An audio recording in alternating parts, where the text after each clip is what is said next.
backstory, security was vagrant from first class. People like him belong in cargo and light class. The voice was ice-cold, dripping with the kind of entitled venom that could freeze blood. Victoria Blackwood didn't whisper these words. She announced them, her perfectly manicured finger pointing like a sword toward the man in seat 1A. The cell phone footage was shaky, but the image was undeniable. A black man in a charcoal hoodie was being grabbed by airport security, his calm face a stark contrast to the chaos erupting around him. As rough hands seized his shoulders, he looked directly into the camera and said with unnerving composure, "If you touch me again, you won't just lose a passenger, you'll lose your airline." Captain Robert Hayes, standing behind the flight attendants, let out a cruel laugh that echoed through the first-class cabin. "Right, and I'm the King of England. Get this trash off my plane." 2 hours later, Captain Hayes wasn't laughing. He was staring at the airport departure board, watching the stock ticker crawl across the bottom of CNN's breaking news coverage. Platinum Airways down 68%, market cap negative $52 billion. Trading suspended. The man in the hoodie wasn't trash. He was Julian Rivers, CEO of Apex Capital Holdings, worth $8.2 billion. And the call he made from the jet bridge would be remembered as the most expensive phone conversation in aviation history. Before we dive deeper into this story, I need to ask you something. Where are you watching from? Drop your city in the comments below.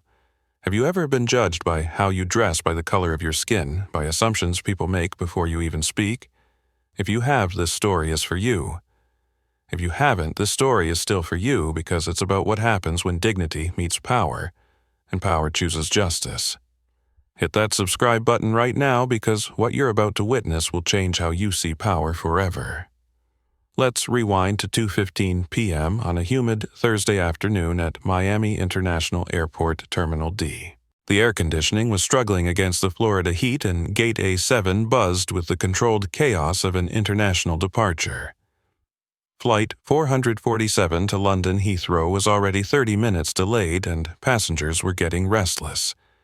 Julian Rivers walked through the terminal with the unhurried pace of a man who owned time itself. He wasn't dressed like a billionaire. No Italian suit, no designer briefcase, no entourage of assistants trailing behind him. Instead, he wore a charcoal gray hoodie that had seen better days, dark jeans with a small tear near the left knee, and a pair of worn sneakers that looked like they'd walked 1,000 miles. To anyone watching, Julian looked like a tired graduate student heading home after a long semester, or maybe a tech worker catching a red-eye after pulling an all-nighter. The battered leather messenger bag slung over his shoulder could have belonged to any overworked freelancer in America. But inside that bag, encrypted on a titanium-plated tablet, were the acquisition documents that would reshape the aviation industry. Julian hadn't come to Miami for vacation. He'd been conducting what he called ground truth research on Platinum Airways, the airline he was quietly planning to acquire. For 3 weeks, he'd been flying their routes, staying in their partner hotels, experiencing their service not as a billionaire CEO, but as just another passenger. What he'd discovered had sickened him. The discrimination was everywhere, woven into the fabric of the company culture like a stain that no amount of corporate PR could wash clean. Passengers with names that sounded foreign mysteriously had their reservations lost. Black families found themselves separated across the aircraft despite booking seats together. Hispanic customers were routinely randomly selected for additional security screenings. Julian had seen enough. Today's flight would be his final test and his final judgment. As he approached the Platinum Airways first-class lounge, Julian thought back to another airport, another lifetime. He'd been 25, then fresh out of Harvard Business School, dressed in his best suit for a job interview with Goldman Sachs. He'd walked into an upscale restaurant near LaGuardia Airport to grab dinner before his red-eye flight back to Boston. The hostess had looked him up and down and said, "I'm sorry, but we don't have anything available. Perhaps you'd be more comfortable at the McDonald's down the corridor." The restaurant was half empty. Julian had looked at the sea of white faces dining on overpriced steaks and made himself a promise no one would ever again assume he didn't belong somewhere. Not because of his race, not because of his clothes, not because of their small-minded prejudices. He'd kept that promise by becoming so successful that doors opened before he even approached them. But today, Julian Rivers was conducting an experiment. Today, he wanted to see what happened when power walked into a room disguised as just another black man in casual clothes. The answer he was about to discover would cost Platinum Airways everything. Julian paused outside the frosted glass doors of the first-class lounge. Through the transparent sections, he could see the usual tableau of privileged men in $1,000 suits checking their Rolexes, women in designer dresses, sipping champagne that cost more per glass than most people made in a day. He swiped his Black American Express Centurion card at the reader. The light turned green with a soft chime.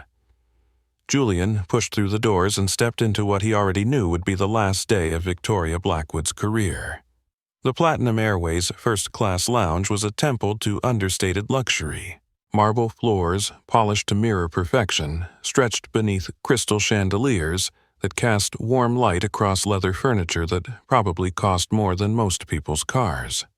The walls were lined with original artwork, and the scent of expensive cologne mixed with the aroma of premium coffee from beans that were hand-selected and air-shipped from Ethiopian highlands.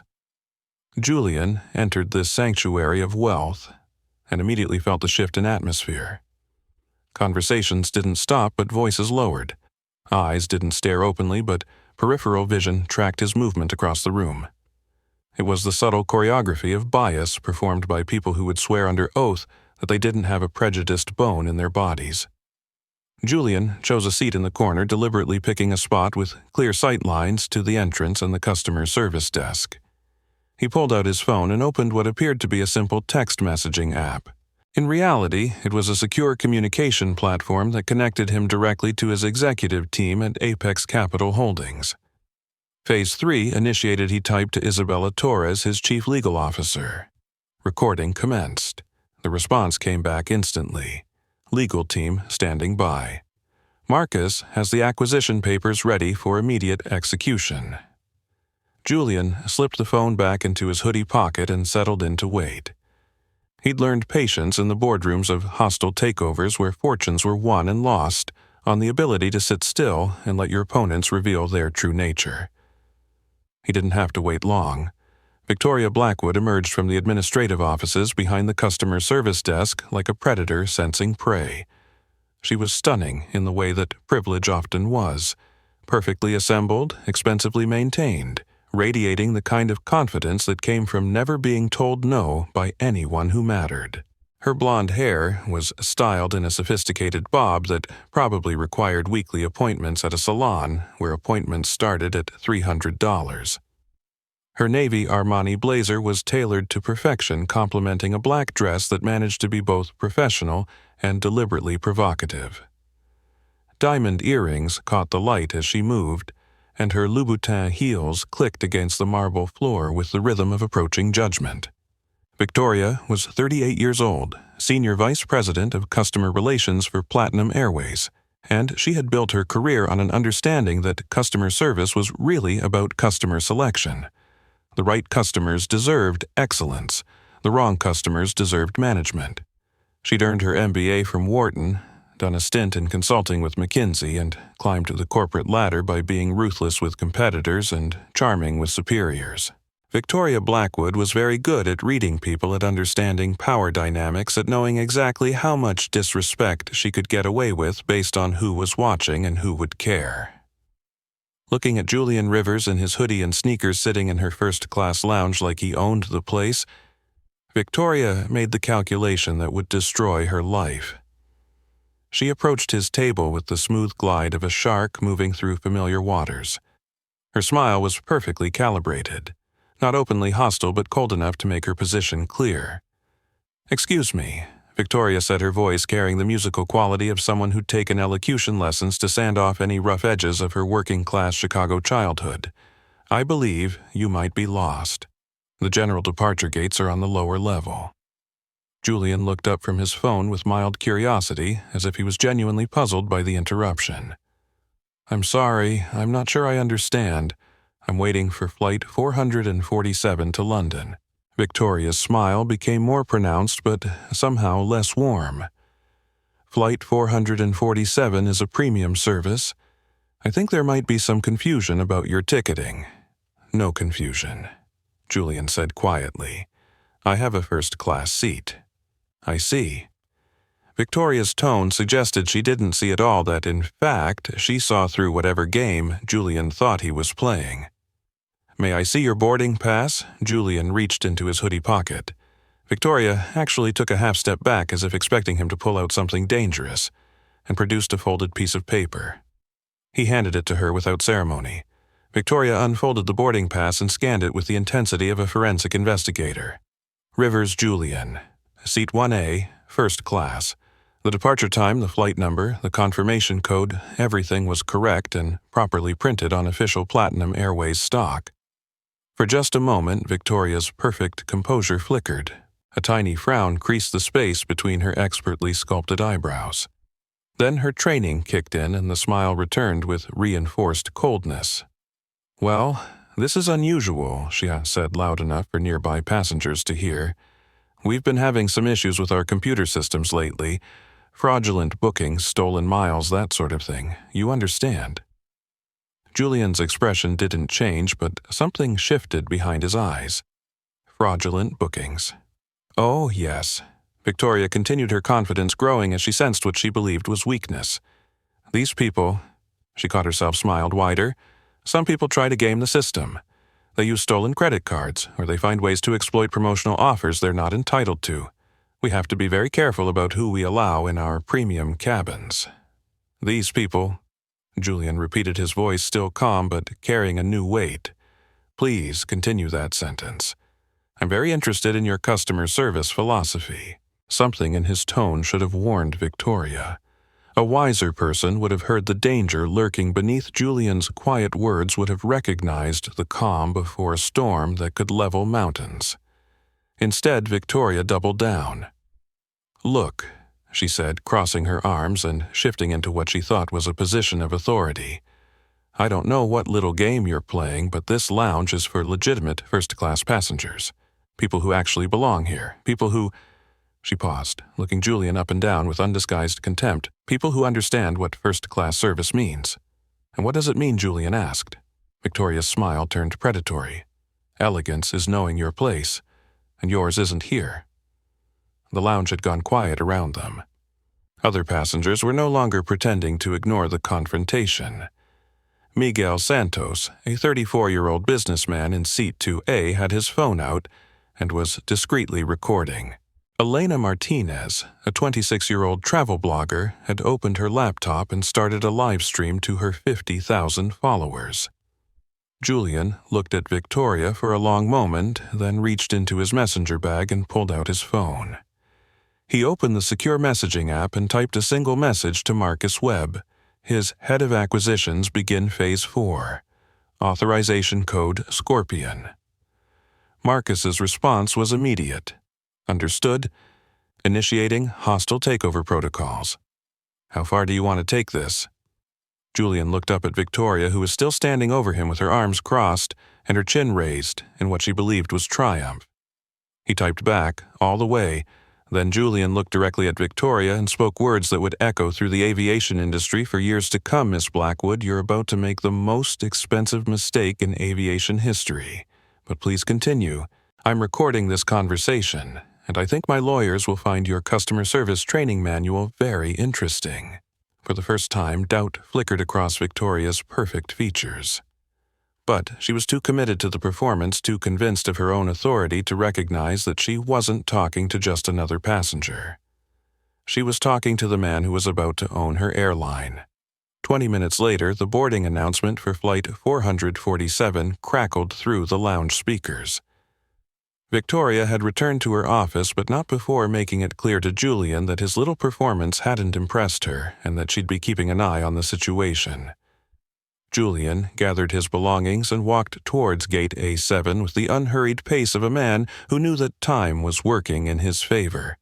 Behind him, Miguel Santos fell into step, having struck up a conversation about the interesting confrontation in the lounge. That was insane, man, Miguel said, shaking his head. I've never seen anything like that. That woman was completely out of line. Julian glanced at him with mild interest. Miguel was exactly the kind of passenger Julian had been hoping to encounter, a witness with a conscience and a smartphone with a good camera. Did you record any of it? Some Miguel admitted. I wasn't sure if I should, but that felt like the kind of thing that needed to be documented. I'm Miguel, by the way. Miguel Santos. Julian Rivers, Julian replied, extending his hand. And thank you for documenting it. You might be surprised how important that recording becomes. Elena Martinez joined them as they approached the gate, her laptop bag slung over her shoulder and her professional camera hanging around her neck. Excuse me, but weren't you the gentleman who was being harassed in the lounge? I'm Elena. I blog about travel experiences, and I couldn't help but notice what happened back there. Julian nodded. Word travels fast. That woman was completely inappropriate, Elena said. I actually started live streaming the confrontation. My followers are going crazy about it. They want to know if this is typical for Platinum Airways. What do you think? Julian asked. Elena's expression darkened. I think it's exactly what I expected, unfortunately. I've been documenting discrimination in the travel industry for 3 years. What happened to you back there is not unusual. It's just unusual that someone stood up to it. As they joined the boarding queue, Julian noticed Carmen Rodriguez, a 29-year-old Hispanic flight attendant preparing for passenger processing. Carmen had worked for Platinum Airways for 6 years, ever since graduating from community college with her hospitality management degree. She'd taken the job to support her 2 young children after her divorce, working extra shifts and overtime to make ends meet.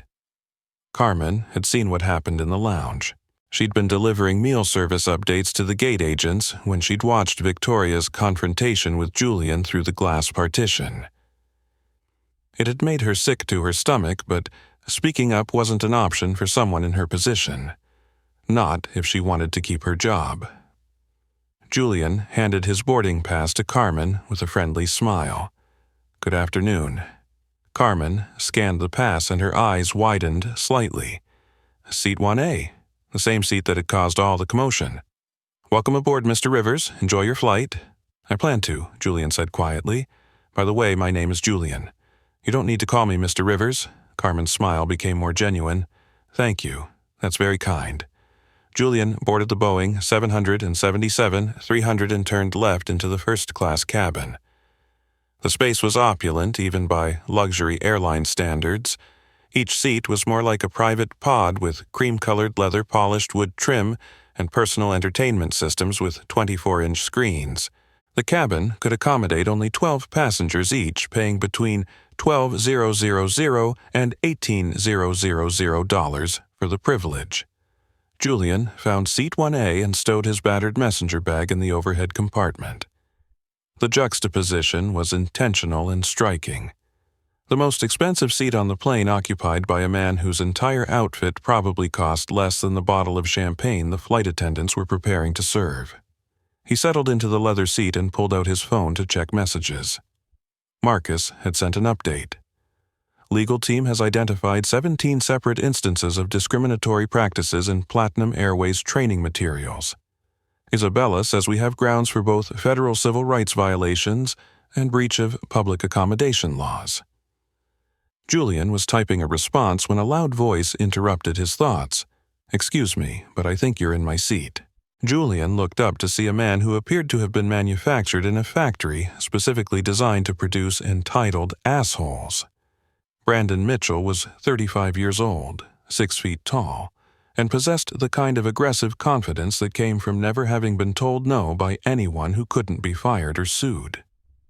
Brandon's blonde hair was slicked back with expensive pomade, and his charcoal pinstripe suit probably cost more than most people made in a month. A Patek Philippe watch caught the cabin lights as he gestured dismissively towards Julian, and his blue eyes carried the cold calculation of someone who was used to getting his way through intimidation. Brandon had made his fortune in tech, though made was perhaps too generous a term. His father owned a venture capital firm that had funded Brandon's series of marginally successful startups. At 35, Brandon had never worked for anyone else. Never been told he couldn't have something he wanted and never encountered a problem that couldn't be solved by throwing money at it or threatening to throw lawyers at it. Julian looked at the seat number displayed on the cabin wall, 1A, then at his boarding pass, which clearly showed the same designation. I think there might be some confusion. This is seat 1A, and that's what my boarding pass says. Brandon's jaw tightened. Look, I don't know what kind of scam you're running, but I specifically requested this seat when I booked. My father is on the board of directors for this airline. I need the extra closet space for my golf equipment. Your father is on the board? Julian asked with genuine curiosity. Richard Mitchell Brandon said as if the name should mean something. He's been with Platinum Airways for 12 years, so I suggest you gather your belongings and find your actual seat before this becomes unpleasant. Carmen Rodriguez had been watching the exchange from the galley preparation area. Her stomach twisted as she recognized the familiar pattern, a white passenger claiming superior rights to a seat already occupied by a black passenger. She'd seen it dozens of times, and company policy was always the same: accommodate the complainer, especially if they claimed connections to management. But something about Julian's calm demeanor made Carmen hesitate. He wasn't arguing or getting defensive. He was just sitting there with the patience of someone who knew something nobody else did. Julian looked up at Brandon and spoke with the same quiet tone he'd used with Victoria. Mr. Mitchell, I paid $15,000 for this seat 3 weeks ago. Here's my boarding pass, here's my ID, and here's my credit card receipt. I'm not moving. Brandon's face flushed red. You paid $15 grand. What did you do, rob a liquor store? People like you don't just have that kind of money lying around. The cabin went completely silent. Miguel Santos, who had taken seat 2B, was already recording with his phone held discreetly at chest level. Elena Martinez in seat 4C had opened her laptop and was live streaming to her audience, which had grown to over 5,000 viewers since the lounge incident. Carmen knew she had to intervene before the situation escalated further. She approached the seats with her hands slightly raised in a peacemaking gesture. "Gentlemen, I'm sure we can resolve this quickly," she said. "Let me just check the manifest and see if there's been a booking error." Carmen pulled out her tablet and opened the seating chart. Seat 1, A, showed a single assignment, Rivers Julian. No double booking, no computer error, no confusion. "Sir," she said to Brandon, "it looks like Mr. Rivers' reservation is correct. Perhaps your seat assignment is different." Brandon snatched his boarding pass from his jacket pocket and thrust it toward Carmen. "Look at this. It clearly says 1A. Carmen examined the boarding pass. It was legitimate Platinum Airways stock, properly printed with all the correct codes. But the seat assignment read 3A, not 1A. Mr. Mitchell. Carmen said carefully, "Your boarding pass shows seat 3A. Brandon grabbed the pass back and stared at it, his face cycling through confusion, anger, and finally desperate defiance. "This is wrong. I specifically requested, 1. Someone changed my reservation. Sir, I can double-check with don't you sir me." Brandon snapped. "I want this man removed from my seat immediately. I don't care what his little piece of paper says. Call the captain." Carmen's heart sank. She knew what happened next. She'd seen this movie before, and it always ended the same way. Julian looked up at Carmen with compassionate eyes. "It's okay," he said quietly. "Go ahead and call the captain. Let's get this resolved." Carmen nodded reluctantly and reached for the intercom. "Captain Hayes to the first-class cabin, please. We have a seating situation that needs your attention." As they waited for the captain, Julian sent another message to his team, Phase 5 initiated. "Prepare for public relations nuclear option." Isabella Torres responded immediately. "Standing by. Legal documentation ready for upload to federal databases." "Are you sure you want to go this far?" Julian looked at Brandon Mitchell, who was pacing beside his seat and muttering about people like this and knowing their place, and typed back, "They made the choice for me." Captain Robert Hayes emerged from the cockpit 2 minutes later, and Julian knew immediately that the situation was about to get much worse. Captain Robert Hayes was 51 years old and looked exactly like central casting would order for authority figure with questionable judgment. His silver hair was perfectly styled beneath his captain's hat. His uniform was pressed to military precision, and his jaw carried the kind of stubborn set that suggested a man more accustomed to giving orders than receiving them. Hayes had been flying for Platinum Airways for 25 years, accumulating over 15,000 flight hours and a reputation as a pilot who kept his aircraft on schedule regardless of complications. He was also, unfortunately, the kind of man who made snap judgments based on appearances and then defended those judgments with the full weight of his position. As Hayes entered the first-class cabin, his eyes immediately assessed the situation. A well-dressed white passenger in an expensive suit pointing angrily at a black man in casual clothes occupying what was obviously a premium seat.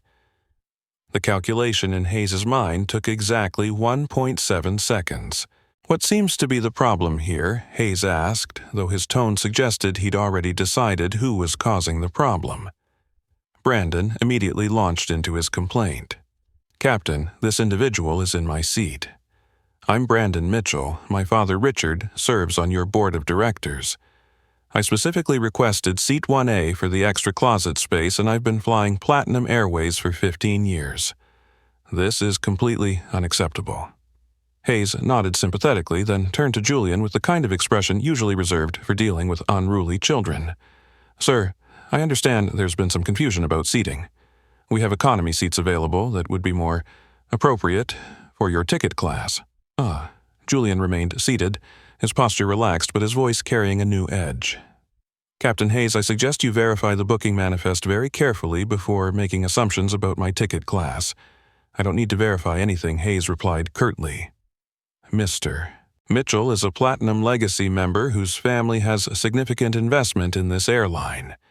You are—" Hayes paused, looking at Julian's hoodie and sneakers with undisguised contempt, obviously an upgrade error or some kind of promotional booking that got misprocessed. Carmen Rodriguez stood nearby holding her tablet, with Julian's legitimate reservation clearly visible on the screen. She wanted to speak up, wanted to show Hayes the manifest data, but 25 years of airline hierarchy had taught her that captains didn't like being corrected by flight attendants, especially when money and status were involved. Miguel Santos continued recording from Seat 2B, his phone capturing every word and facial expression. Elena Martinez was typing furiously on her laptop, providing live commentary to her audience, which had grown to over 8,000 viewers. "This is absolutely insane," Elena whispered into her computer's microphone. "We are watching real-time discrimination happening on Platinum Airways Flight 447.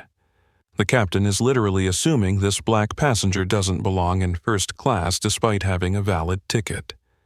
David Thompson, a 45-year-old veteran pilot who was deadheading home to London, had been watching the confrontation from Seat 5A. David had 30 years of experience with multiple airlines and had never seen anything quite this brazen. As Hayes continued to pressure Julian to give up his legitimately purchased seat, David stood up. Bob David said, using the informal tone of one professional addressing another, "Maybe you should check the passenger manifest before making any seat changes." Hayes turned toward David with irritation. "This doesn't concern you, Thompson. Stay in your lane." "My lane is aviation safety and passenger rights," David replied firmly. "And what you're doing here isn't protocol, it's prejudice." The entire cabin was now focused on the confrontation. Julian sat calmly in the center of it, all seeming almost bemused by the circus erupting around him. Julian pulled out his phone and opened his messaging app. He typed a quick message to Marcus Webb, "Begin acquisition immediately. Full hostile takeover. Authorization code nuclear." Marcus's response was instantaneous. "Are you certain?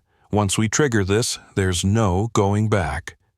Julian looked up at Captain Hayes, who was now lecturing David Thompson about inappropriate interference with flight operations, and typed, "They declared war. I'm ending it."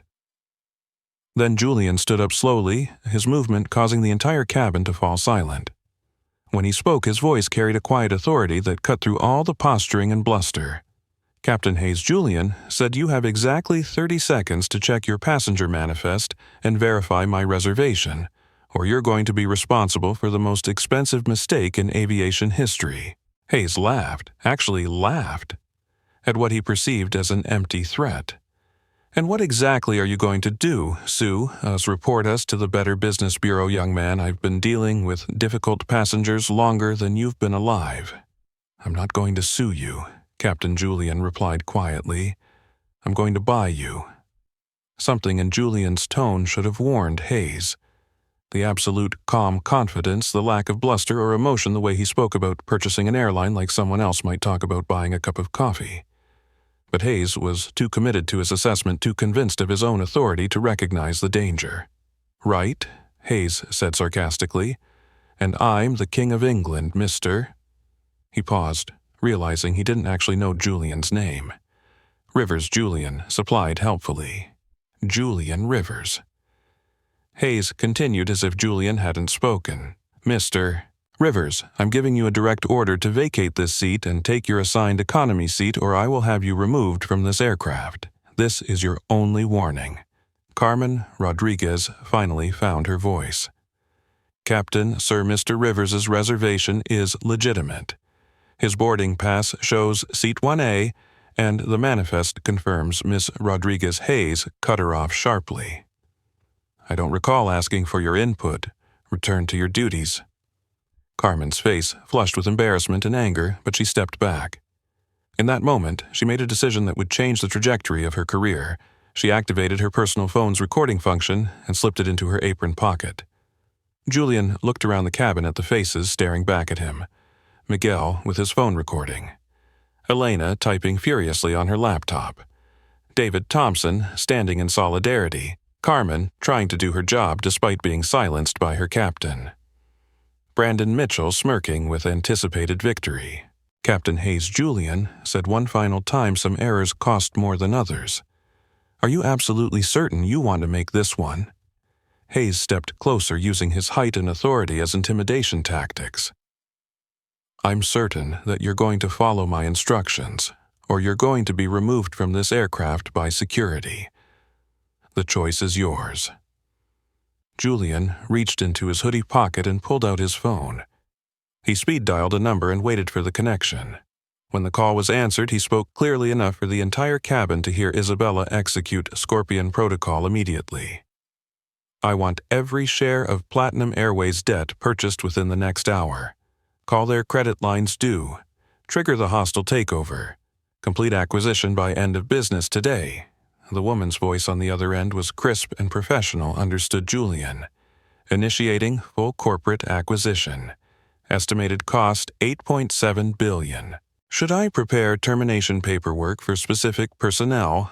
Julian looked directly at Captain Hayes as he answered, "Start with anyone who thinks they can drag paying passengers off airplanes based on skin color. I'll send you a list." For the first time, doubt flickered across Hayes' face, but pride and momentum carried him forward toward the precipice he couldn't see. "Security to Gate A7. Hayes barked into his radio. "We have a non-compliant passenger making threats, possible mental health issue." As they waited for security to arrive, Julian sent a final message to his team, point of no return reached. "Proceed with complete destruction of Platinum Airways corporate structure. Show no mercy." The response came back immediately. "Understood. Legal team standing by. Welcome to the new owner of Platinum Airways." Julian slipped his phone back into his pocket and waited. In exactly 4 minutes, airport security would board the aircraft and make the most expensive mistake in the history of commercial aviation. Captain Hayes had no idea he'd just triggered his own airline's destruction. The security officers who boarded Flight 447 were exactly what Julian had expected. 2 men who'd been conditioned to see authority as legitimate and compliance as mandatory regardless of the circumstances that created the conflict. Officer Marcus Webb, a different Marcus than Julian's acquisition specialist, was 42 years old with the thick build of a former military police officer. His partner, Officer James Patterson, was 36 and carried himself with the aggressive confidence of someone who'd never encountered a problem that couldn't be solved with handcuffs and paperwork. Captain Hayes met them at the aircraft door with the brisk efficiency of a man who believed he was solving a simple problem. Gentlemen, we have a passenger in first class who's refusing to comply with crew instructions. He's in the wrong seat and won't move when directed." Officer Webb nodded. Has he been drinking disorderly conduct? No, Hayes admitted. But he's being disruptive and defiant. He's also made some concerning statements about purchasing the airline, which suggests possible delusion or mental health issues. Officer Patterson pulled out his notepad. "What's his name?" Julian Rivers, Hayes said.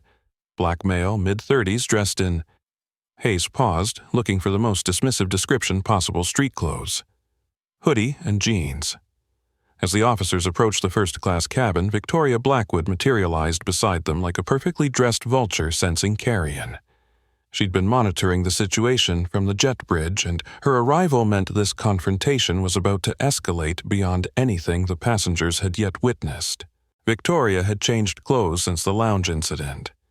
She now wore a sharp black business suit that emphasized her authority, with a crisp white blouse and her Platinum Airways pin positioned prominently on her lapel.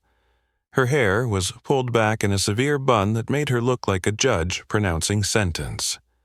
"Officers," Victoria said, her voice carrying the musical authority of someone accustomed to being obeyed. "Thank you for responding so quickly.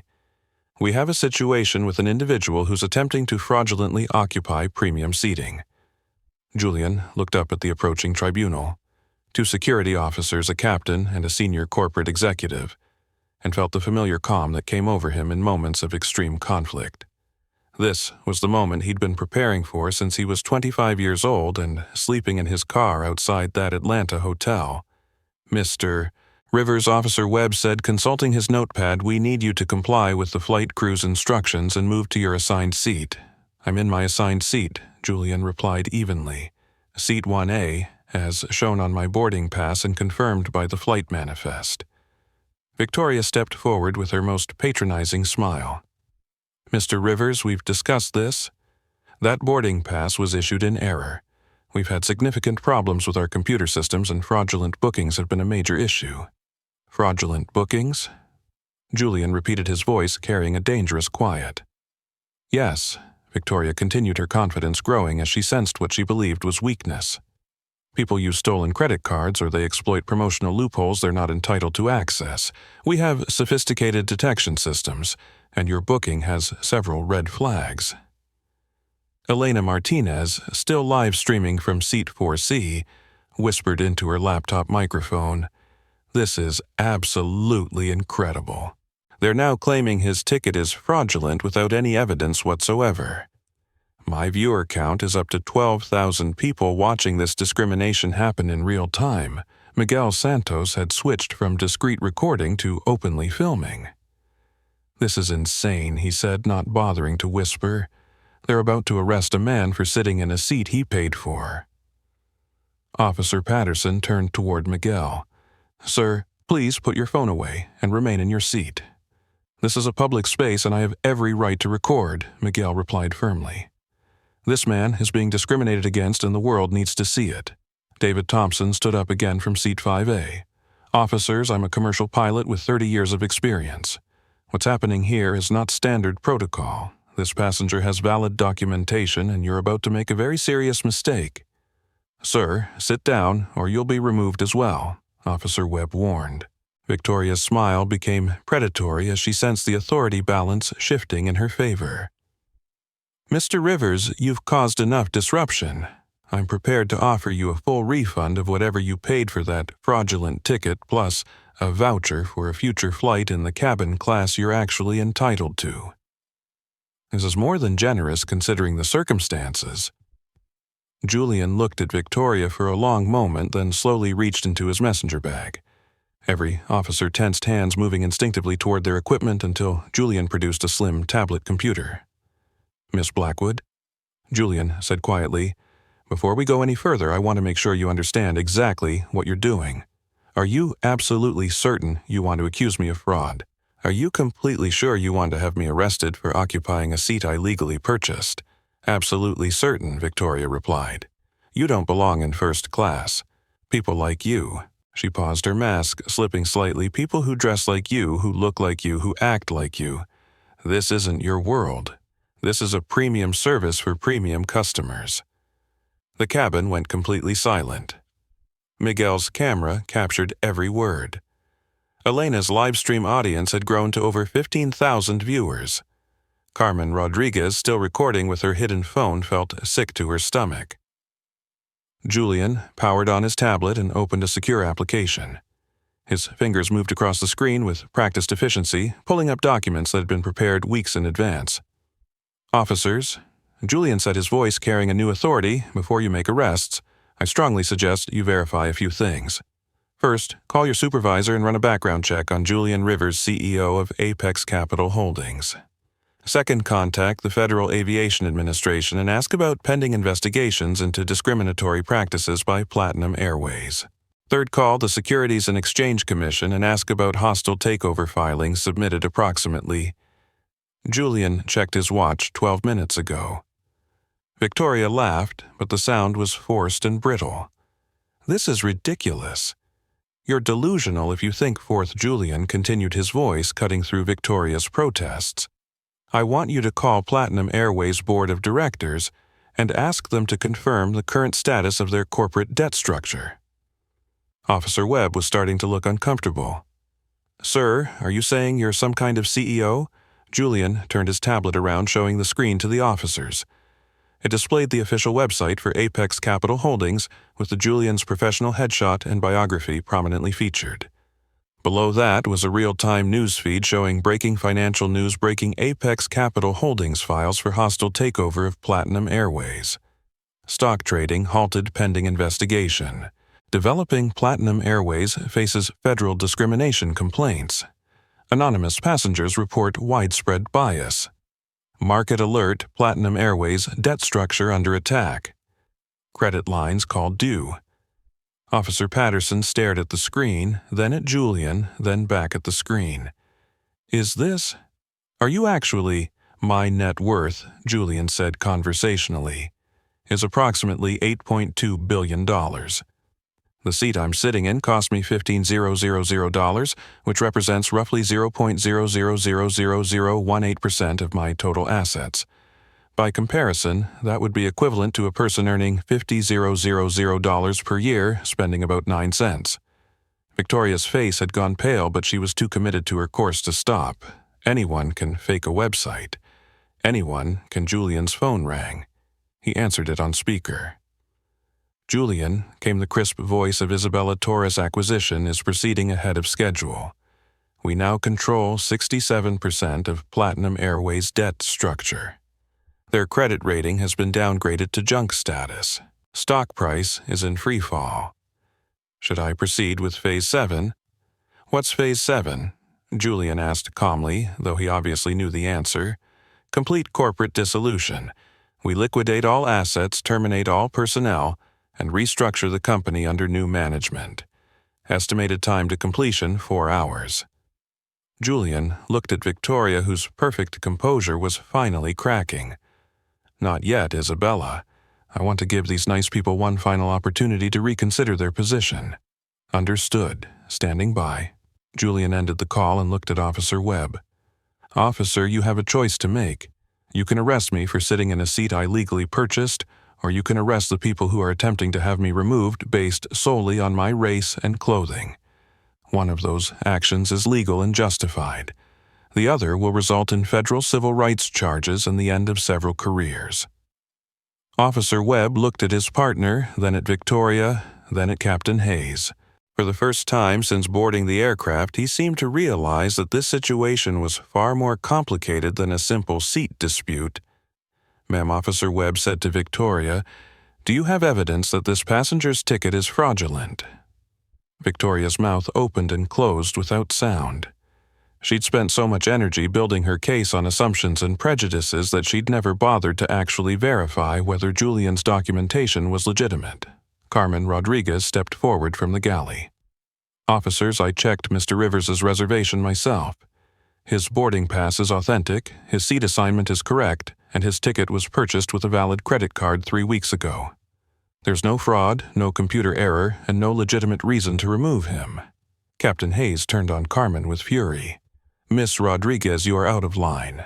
And actually, Julian interrupted quietly. Miss Rodriguez is the only person on this aircraft who's been doing her job correctly. Everyone else has been violating federal anti-discrimination laws." Julian stood up slowly, and his movement commanded the attention of every person in the cabin.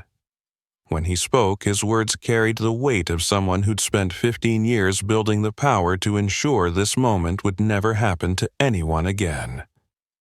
"Ladies and gentlemen," Julian said, his voice carrying clearly to the live stream cameras and recording devices, "you are witnessing the death of Platinum Airways. Not because of market forces or economic pressures, but because a company chose discrimination over dignity. They chose prejudice over profit. They chose to judge customers by their skin color instead of the content of their wallets." Julian turned to face Victoria directly. "Miss Blackwood, elegance is knowing when you've lost. Your place is now nowhere." What happened next would be replayed on every major news network for the next 6 months and studied in business schools as a case study in corporate self-destruction.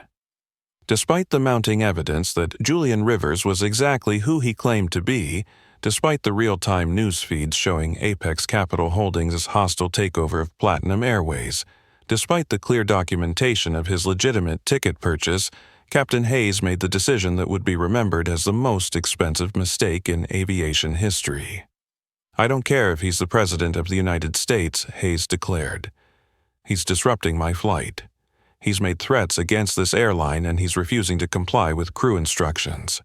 Officers, I'm requesting that you remove this passenger from my aircraft immediately." Officer Webb looked deeply uncomfortable. 20 years of law enforcement experience had taught him to recognize when a situation was spiraling out of control, and every instinct he possessed was screaming that arresting Julian Rivers would be a catastrophic mistake. Captain Webb said carefully, "Maybe we should wait for backup or contact our supervisor," or Officer Captain Hayes interrupted, his voice carrying the full authority of his position. "I am declaring this passenger a threat to flight safety. Either you remove him, or I'll have your badge numbers reported to your commanding officer for failure to comply with a lawful request from flight crew." Victoria Blackwood stepped forward, sensing that her moment of ultimate vindication was at hand. "Officers, this individual has been disruptive since the moment he entered our lounge. He's attempted to intimidate staff, he's made threatening statements, and he's clearly mentally unstable. For the safety of our other passengers, he needs to be removed immediately." Elena Martinez was providing rapid-fire commentary to her live stream audience, which had exploded to over 25,000 viewers. "This is absolutely unreal. They're about to arrest a billionaire CEO for sitting in a seat he bought. I can see in the comments that people are calling news stations, calling the FAA, calling congressmen. This is going to be everywhere in the next hour." Miguel Santos had moved to record from multiple angles, and his footage was being simultaneously uploaded to Twitter, Instagram, TikTok, and Facebook. #DraggedOff Flight was beginning to trend nationally. David Thompson made one final attempt at reason. Bob as one pilot to another. "I'm begging you to reconsider this. You're about to destroy your career in this airline over a seat dispute with a passenger who has legitimate documentation." Captain Hayes turned on David with fury. "Thompson, sit down and shut up, or you'll be removed as well. I'm the captain of this aircraft, and my authority is absolute." Julian had remained seated throughout this escalation, watching the proceedings with the calm detachment of someone observing a chess match where his opponent was destroying their own pieces. As Officer Patterson approached him with handcuffs, Julian spoke clearly enough for every recording device to capture his words. "Officers, passengers, flight crew, and everyone watching this on social media, Julian said you are about to witness what happens when institutional racism meets financial consequences. I want you to remember this moment because it represents the exact instant when Platinum Airways ceased to exist as a viable company." Julian reached for his phone and speed-dialed Isabella Torres. When she answered, he activated speaker mode and held the device where everyone could hear. "Isabella, Julian said calmly, proceed with immediate liquidation of Platinum Airways. Sell all debt holdings to competitors. Trigger every covenant violation in their credit agreements. Notify all regulatory agencies of tonight's discrimination incident. And prepare termination paperwork for Captain Robert Hayes, Victoria Blackwood and Brandon Mitchell. Isabella's voice came through the speaker with crisp efficiency. Understood Julian. Complete corporate destruction is now in motion. Estimated time to bankruptcy 47 minutes. Should I contact media outlets about the incident? The incident is already going viral, Julian replied. Just make sure our legal team has copies of all recordings for the civil rights lawsuit we'll be filing tomorrow. I've got 18 law firms standing by, Isabella confirmed. Federal prosecutors are also very interested in opening a criminal investigation into discriminatory practices. Officer Patterson hesitated with the handcuffs halfway extended. Sir, are you saying you're actually going to bankrupt this airline? Julian looked up at him with mild curiosity. Officer Patterson, I'm not bankrupting this airline. They bankrupted themselves the moment they decided to judge passengers by skin color instead of ticket validity. I'm just the delivery mechanism for consequences they chose to embrace. But Captain Hayes had moved beyond reason or self-preservation. 15 minutes of escalating confrontation had locked him into a course of action that would destroy everything he'd worked for over 25 years in aviation. Enough, Hayes shouted. Officers, I'm giving you a direct order under Federal Aviation Authority. Remove this passenger immediately or face charges for interfering with flight operations. Officer Webb and Officer Patterson exchanged glances. They'd been put in an impossible position between their duty to respond to crew requests and their growing certainty that they were about to participate in a massive injustice. Sir Officer Webb said to Julian, I need you to stand up and come with us voluntarily. Julian looked around the cabin one final time. Miguel Santos was recording. Elena Martinez was live streaming to 30,000 viewers. Carmen Rodriguez was documenting everything with her hidden phone. David Thompson was preparing to serve as a witness. Even Brandon Mitchell was recording, though probably for different reasons. The whole world is watching, Julian said quietly. Choose your legacy carefully. Then Julian stood up, placed his hands behind his back, and said, I will not resist arrest, but I will not voluntarily leave a seat I legally purchased. If you want me off this aircraft, you'll have to drag me. What happened next lasted exactly 47 seconds and cost Platinum Airways $52 billion. Officer Patterson grabbed Julian's left arm while Officer Webb took his right. Julian didn't struggle, didn't fight, didn't give them any justification for additional force. He simply went limp, employing the passive resistance techniques that had been used by civil rights protesters for decades. As the officers began pulling Julian toward the aisle, his hoodie rode up his shoes scraped against the aircraft floor, and his messenger bag fell open spilling documents marked with the Apex Capital Holdings logo across the first-class cabin. This is assault. Carmen. Rodriguez shouted, abandoning any pretense of professional neutrality. I'm documenting everything, keep recording. David Thompson called out to the passengers with cameras. The world needs to see this. Brandon Mitchell, who had been smirking throughout the confrontation, couldn't resist a final taunt. That's what happens when you don't know your place. Miguel Santos captured those words and immediately uploaded the clip with the caption, Racist passenger celebrates black CEO being dragged off plane. The clip would be viewed 2.4 million times in the next 6 hours. As Julian was dragged down the aisle, his calm voice carried throughout the cabin, Miss Blackwood, you said elegance is knowing your place. In about 30 minutes, you'll learn that your place is the unemployment line.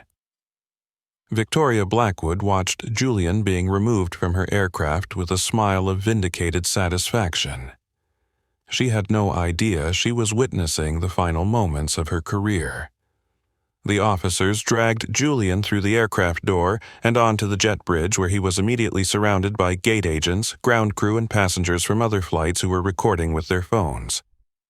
Julian never lost his composure, never raised his voice, never gave anyone justification for claiming he was a threat. As Officer Patterson began reading Julian his rights, Julian's phone rang. Isabella Torres's voice came through the speaker loud enough for everyone nearby to hear Julian Platinum Airways stock has been suspended from trading. Their credit rating just dropped to default. Every major news network is running the story. The FAA administrator wants to speak with you personally, and the Department of Justice is opening a federal civil rights investigation." Julian looked directly into Miguel Santos's camera, which was still recording from the aircraft doorway, and spoke words that would be quoted in congressional hearings for the next decade. To everyone watching this around the world, this is what happens when corporations choose discrimination over dignity. Platinum Airways just learned that in the modern economy, racism is a luxury no business can afford. Officer Webb finished applying the handcuffs and began escorting Julian through the terminal. Behind them, Flight 447 sat at the gate with its engines shut down, its passengers stranded, and its future as uncertain as the company that owned it. Captain Hayes stood in the aircraft doorway watching Julian disappear into the terminal, completely unaware that he'd just triggered the complete destruction of his employer. In his mind, he'd successfully handled a difficult passenger situation. In reality, he'd just ended his own career and bankrupted a $12 billion corporation. Victoria Blackwood returned to the first-class cabin to address the remaining passengers, still believing she'd won a victory for order and authority. She had no idea that her company had approximately 34 minutes left before complete financial collapse. "Ladies and gentlemen," Victoria announced, "we apologize for the disruption. We'll be departing momentarily for London Heathrow." But Flight 447 would never reach London. In fact, it would never leave the gate. Because at that exact moment, 23 minutes ahead of Isabella Torres's estimate, Platinum Airways had just ceased to exist as a functioning airline. The passengers didn't know it yet. The crew didn't know it yet. But Julian Rivers, sitting calmly in the back of a police car headed for Miami-Dade County Jail, was about to become the new owner of everything they thought they knew. 37 minutes after Julian Rivers was dragged off flight, 447 Victoria Blackwood's perfect world began to collapse with the subtle chime of her BlackBerry receiving an urgent message. Victoria was in the aircraft galley instructing Carmen Rodriguez on proper passenger service protocols when her device buzzed with a priority alert from Platinum Airways corporate headquarters. The sender was CEO Richard Morrison, and the subject line read, "Emergency. Call immediately." "Excuse me," Victoria said to Carmen, stepping away to take the call. Her voice carried the confidence of someone who expected to be congratulated for handling a difficult situation. "Mr. Morrison, this is Victoria. I successfully resolved that passenger disruption we discussed. The individual has been removed by airport security, and we're ready for departure." The silence on the other end of the line lasted long enough for Victoria's confidence to crack slightly. When Morrison finally spoke, his voice carried a mixture of panic and disbelief that Victoria had never heard before. "Victoria, what the hell did you do? What do you mean I followed standard protocol for non-compliant passengers?" The individual was clearly trying to defraud Julian Rivers. Morrison interrupted, is the CEO of Apex Capital Holdings. He's worth $8.2 billion, and as of 18 minutes ago, he owns controlling interest in our company. Victoria's perfectly manicured hand began to tremble. "That's impossible. He was dressed like... He looked like what, Victoria?" The question hung in the air like a blade. Victoria realized with the sick clarity of someone watching their life implode in real time that any answer she gave would be recorded, documented, and used as evidence in the lawsuit that was undoubtedly already being filed. "Sir, I need to review the situation, and the situation," Morrison said coldly, "is that Platinum Airways is being liquidated. Right now. This instant. Our stock has been suspended from trading.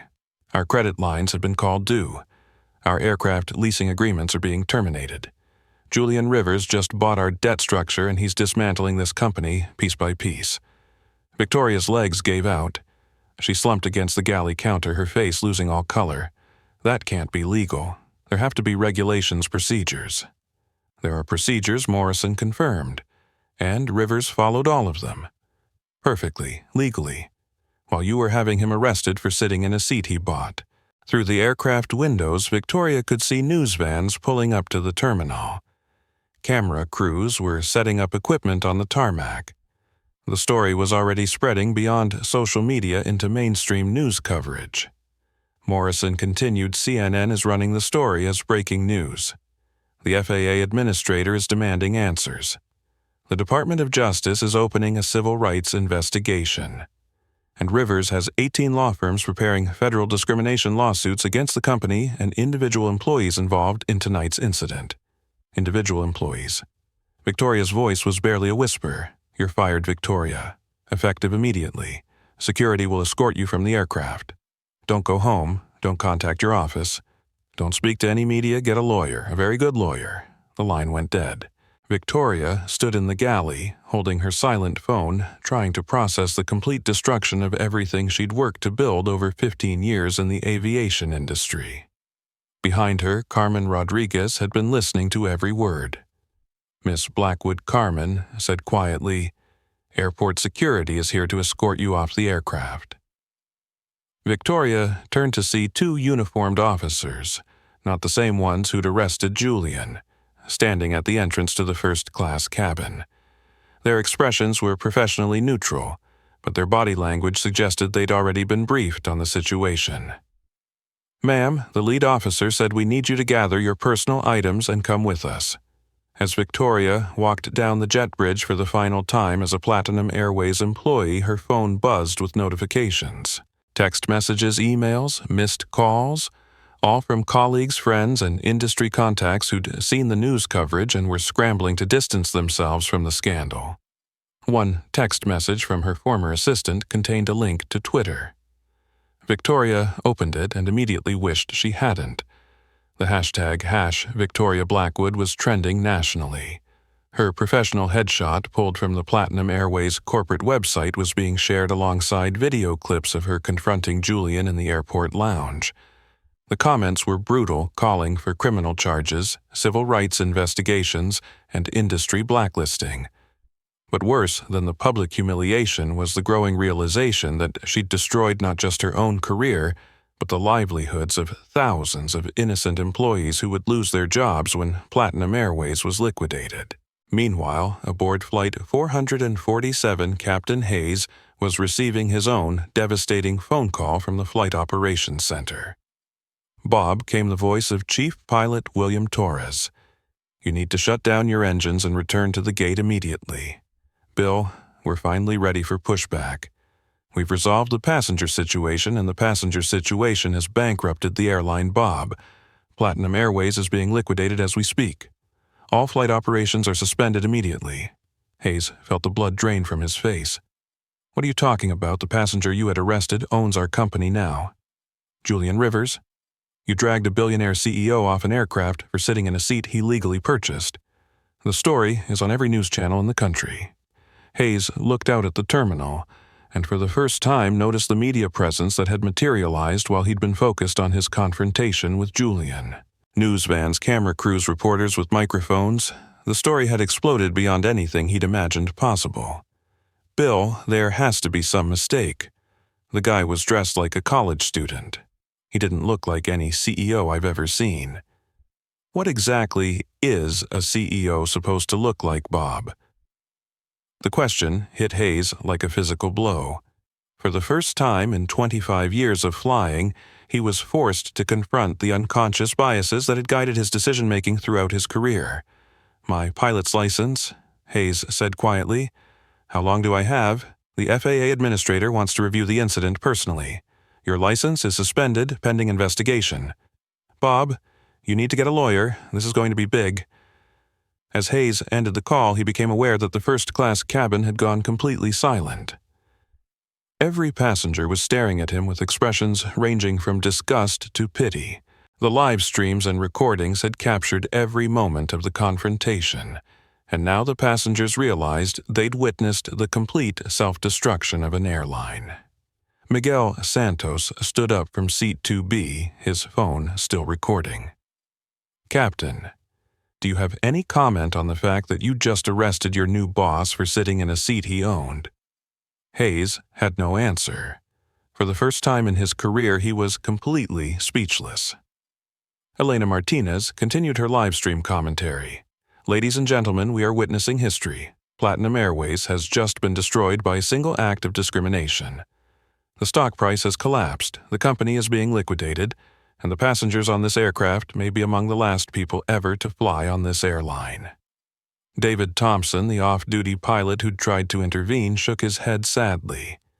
25 years of aviation experience, and this is how it ends. "Bob, you had every opportunity to do the right thing." Carmen Rodriguez emerged from the galley with a printed message from the ground crew. "Ladies and gentlemen, I've been instructed to inform you that Flight 447 has been canceled. Platinum Airways is suspending all operations pending corporate restructuring. Ground transportation will be provided to alternative carriers." The cabin erupted in chaos. Passengers demanded explanations, refunds, alternative flights. But Carmen had no answers to give them. Nobody did. The airline they'd boarded 2 hours ago no longer existed. Brandon Mitchell, the entitled passenger who'd started the seat dispute, was frantically calling his father. But Richard Mitchell wasn't taking calls. The elder Mitchell's position on Platinum Airways' board of directors had become a massive liability, and his own business ventures were scrambling to distance themselves from the scandal. As passengers began deplaning, they were met by a gauntlet of news cameras and reporters shouting questions about the discrimination incident. The story was already international news, picked up by BBC, CNN International, Al Jazeera, and other global networks.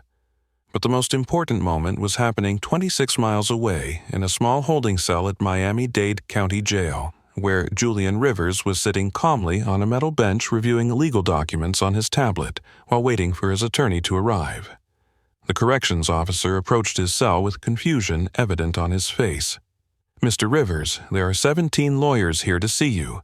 The FBI wants to interview you about civil rights violations, and CNN is requesting a statement about buying an airline. What exactly did you do?" Julian looked up from his tablet with a slight smile. "Officer, I sat in a seat I paid for." Everything else was their choice.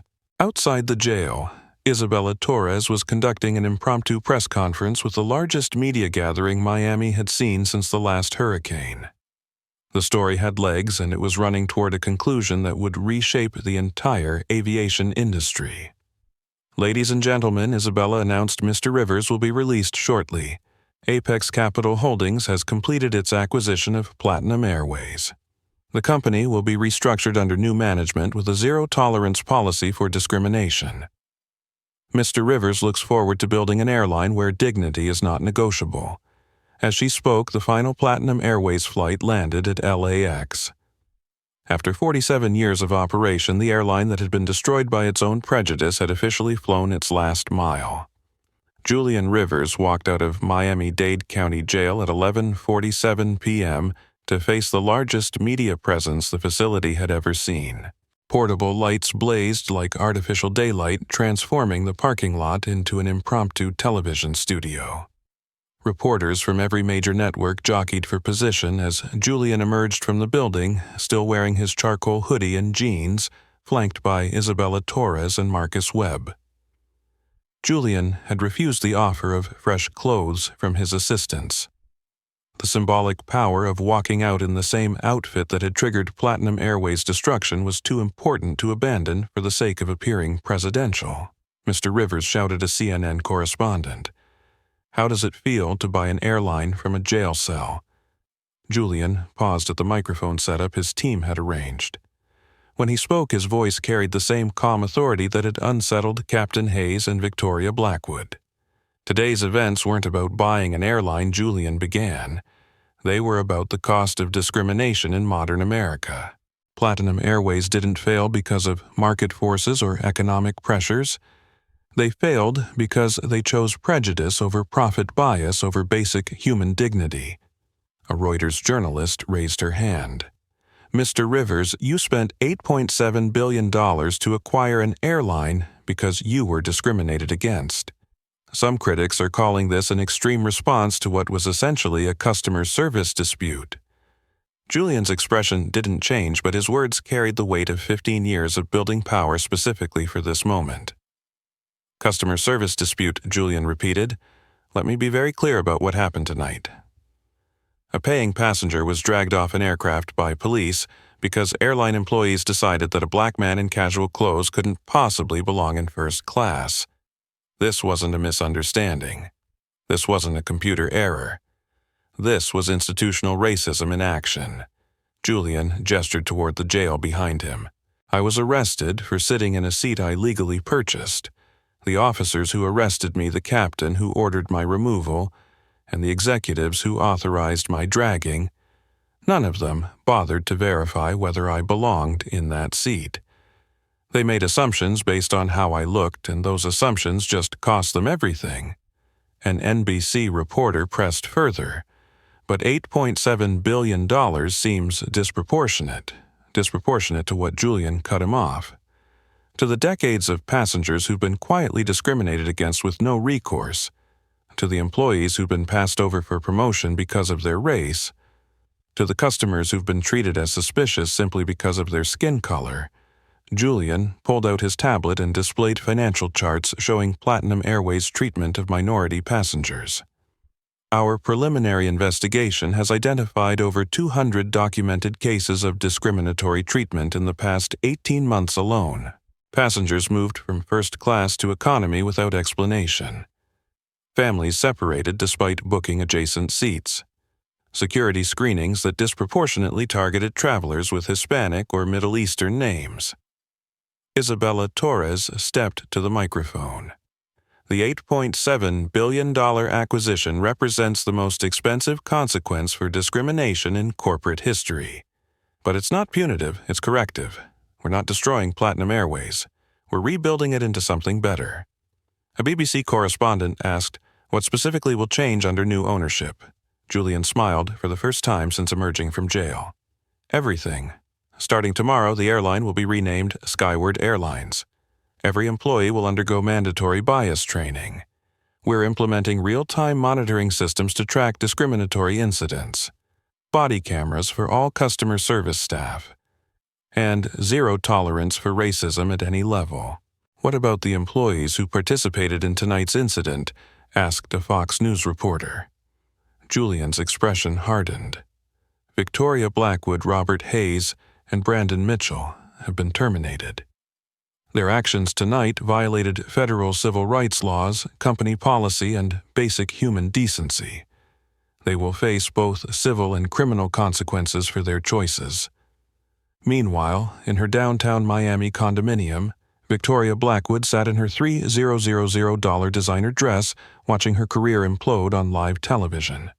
Every major news network was running the story, and her name was attached to each devastating headline: Platinum Airways executive fired for racist incident, viral video shows airline VP ordering black CEO's arrest, Victoria Blackwood the face of corporate discrimination. Her phone had been ringing nonstop for 3 hours. Reporters, former colleagues, industry contacts, everyone wanted statements, explanations, comments on her role in the scandal. Victoria had turned off her phone after receiving a death threat from someone who'd seen the viral video. The financial news was equally devastating. Her stock options in Platinum Airways were now worthless. Her employment contract included a termination clause that voided her severance package for discriminatory conduct. Her legal bills would be enormous, and her chances of finding another executive position in the aviation industry were approximately zero. Victoria walked to her floor-to-ceiling windows overlooking Biscayne Bay and tried to process how completely her life had changed in the span of 6 hours. This morning, she'd been a powerful airline executive with a 6-figure salary and unlimited career prospects. Tonight, she was unemployed, unemployable, and facing federal civil rights charges. The most painful part wasn't the job loss or the public humiliation. It was the growing realization that Julian Rivers had been right. Victoria had made assumptions based on race and appearance. She had treated a paying customer like a criminal because he didn't fit her narrow definition of who belonged in first class. Captain Robert Hayes was having his own reckoning in a hotel room near the airport. The FAA had suspended his pilot's license pending a full investigation into his role in the discrimination incident. His 30-year career in aviation was effectively over. Hayes sat on the edge of his hotel bed watching Julian's press conference on CNN and finally understanding the magnitude of his error. He'd allowed prejudice to override professional judgment. He'd sided with wealth and status over documentation and truth. He'd chosen to see threat instead of humanity. The phone calls from reporters had been relentless. Hayes had issued one brief statement through his lawyer: "I deeply regret my actions tonight. I allowed personal biases to influence professional decisions, and I accept full responsibility for the consequences." But private regret felt inadequate compared to the public damage he'd helped create. Hayes knew he'd become a symbol of everything wrong with authority figures who abused their power to enforce prejudice. Brandon Mitchell's consequences were perhaps the most immediate and devastating. The viral video of him celebrating Julian's arrest had been viewed over 4 million times. His employer, TechFlow Dynamics, had terminated him within 2 hours of the video going public. His father's business ventures were facing boycotts and protests. Brandon's name had become synonymous with entitled racism. Brandon had locked himself in his South Beach apartment watching his life disintegrate on social media. The hashtag #BrandonMitchell was trending alongside #Victoria Blackwood and #Platinum Airways. His photo was being shared with captions like, "This is what privilege looks like when it thinks it's untouchable." The psychological impact was devastating. Brandon had spent 35 years believing that his wealth and connections made him immune to consequences. The viral video had stripped away that protection and exposed him as exactly what Julian had called him: an entitled racist, whose assumptions about racial hierarchy had finally met reality. But the most significant reckoning was happening in corporate boardrooms across the aviation industry. CEOs and executives who had quietly tolerated discriminatory practices for decades were scrambling to implement new policies before they became the next Platinum Airways. United Airlines announced mandatory bias training for all employees. Delta committed $50 million to diversity and inclusion programs. American Airlines implemented new passenger rights protocols. The entire industry was racing to avoid becoming the next corporation destroyed by institutional racism. Julian's press conference continued with questions about his broader plans for Skyward Airlines. "Mr. Rivers, what message do you hope this sends to other companies?" Julian looked directly into the camera array. "The message is simple. Discrimination is expensive. In the modern economy, with social media, with phones that record everything, with customers who won't tolerate injustice, racism is a luxury no business can afford. Some critics argue you've destroyed thousands of jobs to make a point about one incident." Julian's response was swift and firm. "I haven't destroyed any jobs. Discrimination destroyed those jobs. Platinum Airways leadership chose to build a culture of bias, and that choice had consequences. Under Skyward Airlines, those same employees will have opportunities to work for a company that values dignity over prejudice." Isabella Torres added, "We're actually expanding employment opportunities. Skyward will hire an additional 500 employees within 6 months, prioritizing candidates from underrepresented communities who have been excluded from aviation industry opportunities." A Wall Street Journal reporter asked, "What's your long-term vision for Skyward Airlines?" Julian's smile returned. "We're going to prove that excellence has no color, no class background, no accent, and no particular way of dressing. We're building an airline where every passenger is treated with dignity because that's not just the right thing to do, it's also the most profitable thing to do." As the press conference ended, Julian looked back at the jail where he'd spent the evening. Tomorrow, he would begin rebuilding an airline. But tonight, he'd accomplished something more important. He demonstrated that power combined with principle could create consequences that changed entire industries. The boy who'd been followed through department stores had become the man who owned the sky, and he was just getting started. 6 weeks after the night that destroyed Platinum Airways, Julian Rivers stood in the main terminal of Miami International Airport, watching workers install the new Skyward Airlines signage where Platinum's logos had hung for 47 years. The transformation had been swift, comprehensive, and revolutionary. Julian hadn't just changed the company name, he'd completely rebuilt the organizational structure from the ground up, creating what industry analysts were already calling the most inclusive airline in aviation history. The first major change had been personnel. Julian had personally interviewed every member of Platinum Airways' executive team, and his decisions had sent shockwaves through the industry. Executives who had enabled or ignored discriminatory practices were terminated immediately.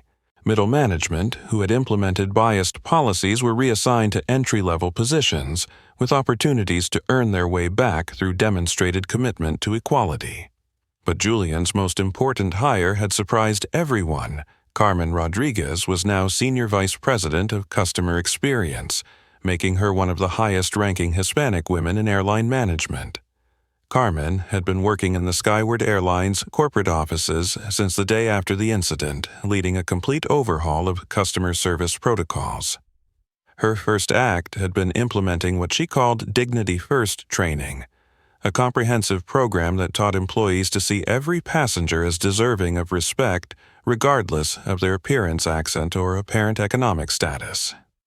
Mr. Rivers Carmen said, approaching Julian with a tablet full of operational data, "I have the latest passenger satisfaction scores." Julian looked at the numbers with satisfaction. In 6 weeks, Skyward Airlines had achieved customer approval ratings that exceeded industry averages by 34%. More importantly, their discrimination complaint rate was 0. Not just lower than industry standards, but completely eliminated. "How did we do it so quickly?" Julian asked, though he knew the answer. "Simple," Carmen replied. "We hired people who actually care about treating others with dignity. And we made it clear that discriminatory behavior isn't just against policy, it's grounds for immediate termination." Julian nodded toward the departure screens showing Skyward's flight information. "What's our on-time performance? 98.7%, Carmen said proudly. Turns out that when employees aren't spending time profiling passengers or dealing with discrimination complaints, they can focus on actually running an airline. Julian's transformation of the company had extended far beyond customer service policies. He'd implemented revolutionary changes to hiring practices, compensation structures, and corporate culture that were being studied by business schools across the country. The most visible change was the workforce itself. Under Platinum Airways, management had been overwhelmingly white and male. Skyward Airlines reflected the diversity of the communities it served, with leadership positions held by people of all backgrounds, ethnicities, and experience levels. David Thompson, the off-duty pilot who had defended Julian during the incident, was now chief pilot and head of flight operations. His first initiative had been establishing partnerships with historically black colleges and universities to create aviation scholarships for underrepresented students.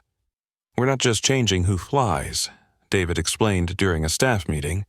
"We're changing who operates the aircraft, who manages the gates, who makes the decisions that affect millions of passengers every year."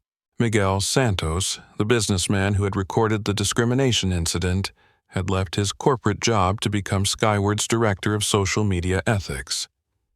His role was to monitor online conversations about the airline and ensure that customer complaints were addressed immediately and transparently.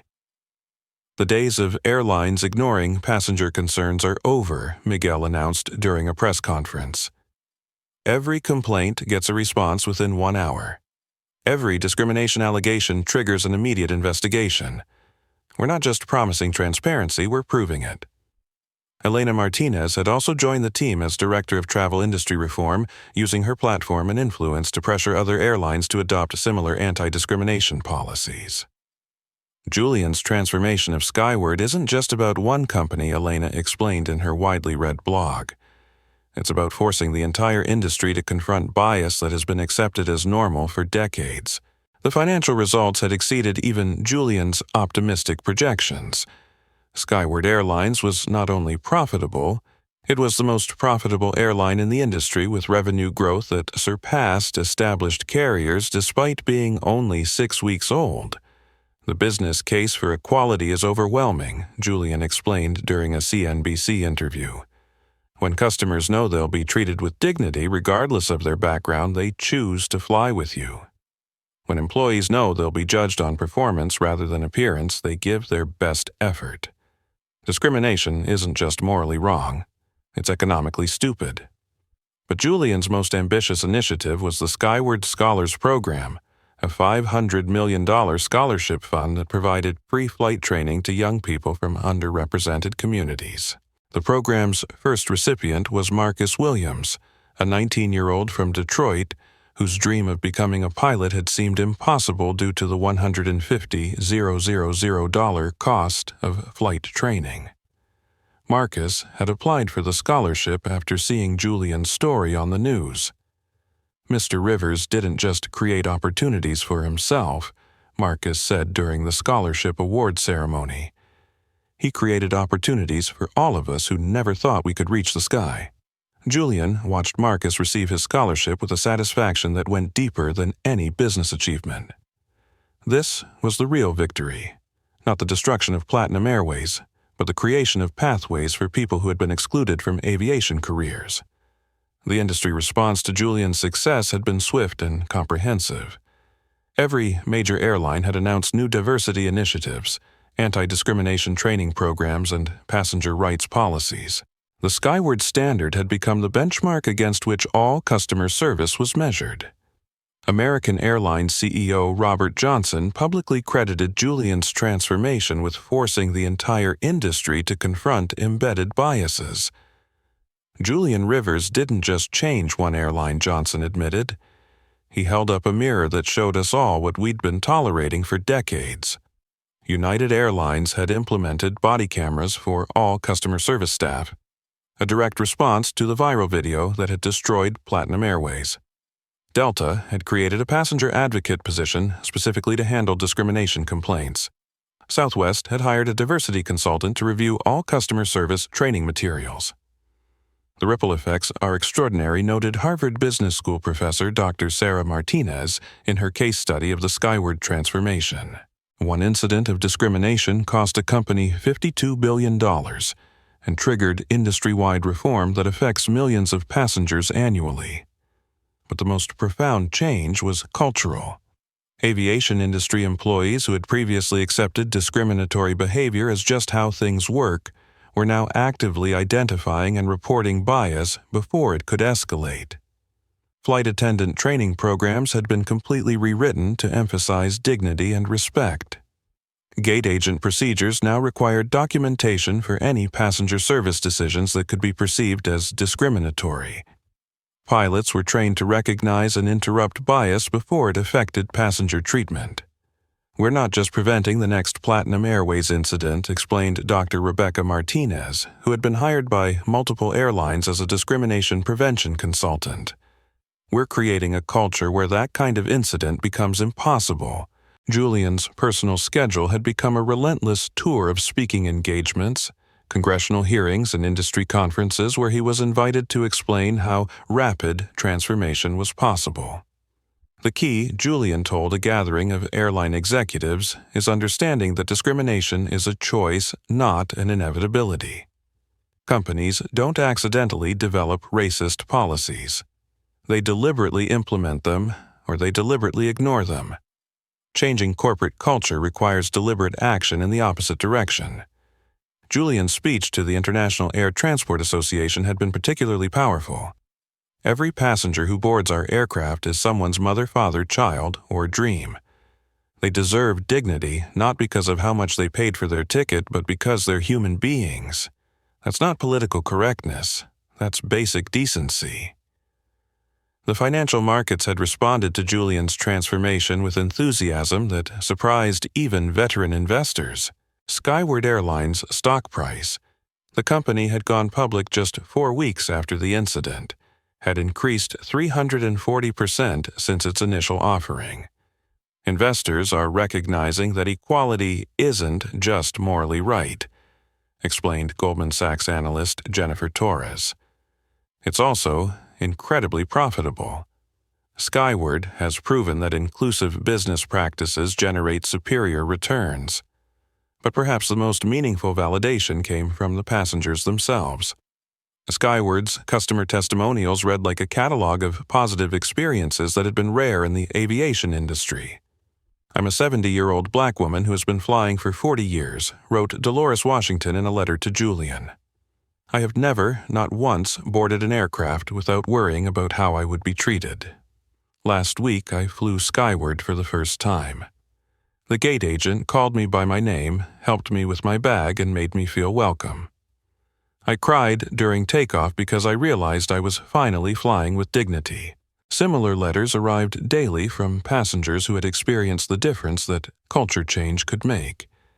Hispanic families no longer worried about being separated.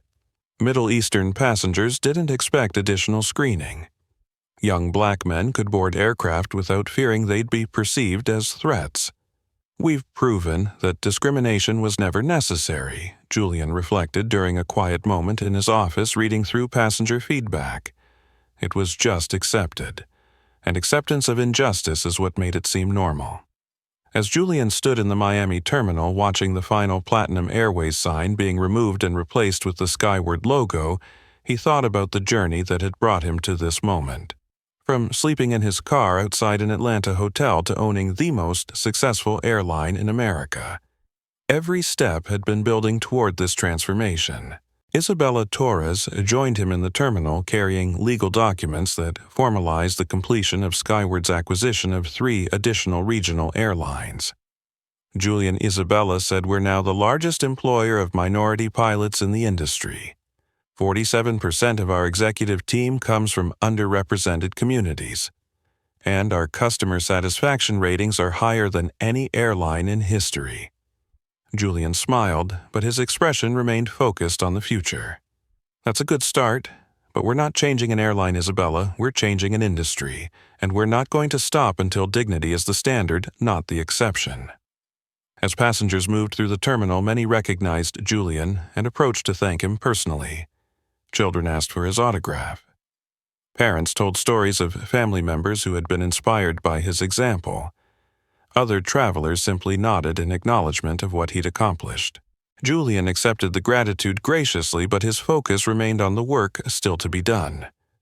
Skyward Airlines was more than a business success. It was proof that rapid, comprehensive change was possible when leaders chose courage over comfort. The transformation of Platinum Airways into Skyward Airlines had taken only 6 weeks. But the revolution in thinking that Julian had triggered would reshape the aviation industry for generations. 1 year after the night that destroyed Platinum Airways and created Skyward Airlines, the aviation industry had been fundamentally transformed. What had begun as a single act of discrimination had triggered the most comprehensive changes in airline customer service since deregulation in the 1970s. Julian Rivers stood before a joint session of the House and Senate Transportation Committees delivering testimony on the Skyward Standard legislation that would mandate anti-discrimination training and oversight for all commercial airlines. Senators' representatives. Julian began his voice carrying the same calm authority that had unsettled Captain Hayes and Victoria Blackwood 1 year ago. "I was arrested for sitting in a seat I had legally purchased. That incident cost one airline $52 billion and created a new standard of dignity for millions of travelers." The committee room was packed with media representatives, industry executives, and civil rights advocates who had followed Julian's transformation of the airline industry. His testimony was being live-streamed to over 2 million viewers worldwide. The question before us today isn't whether discrimination in aviation exists. Julian continued.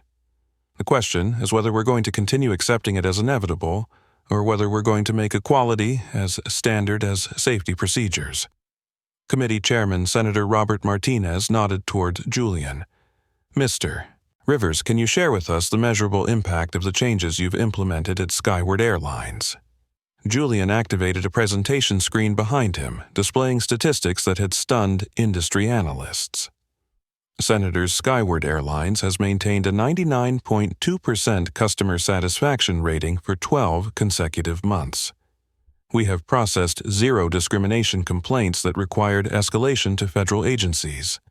Our employee retention rate is 94%, the highest in the industry.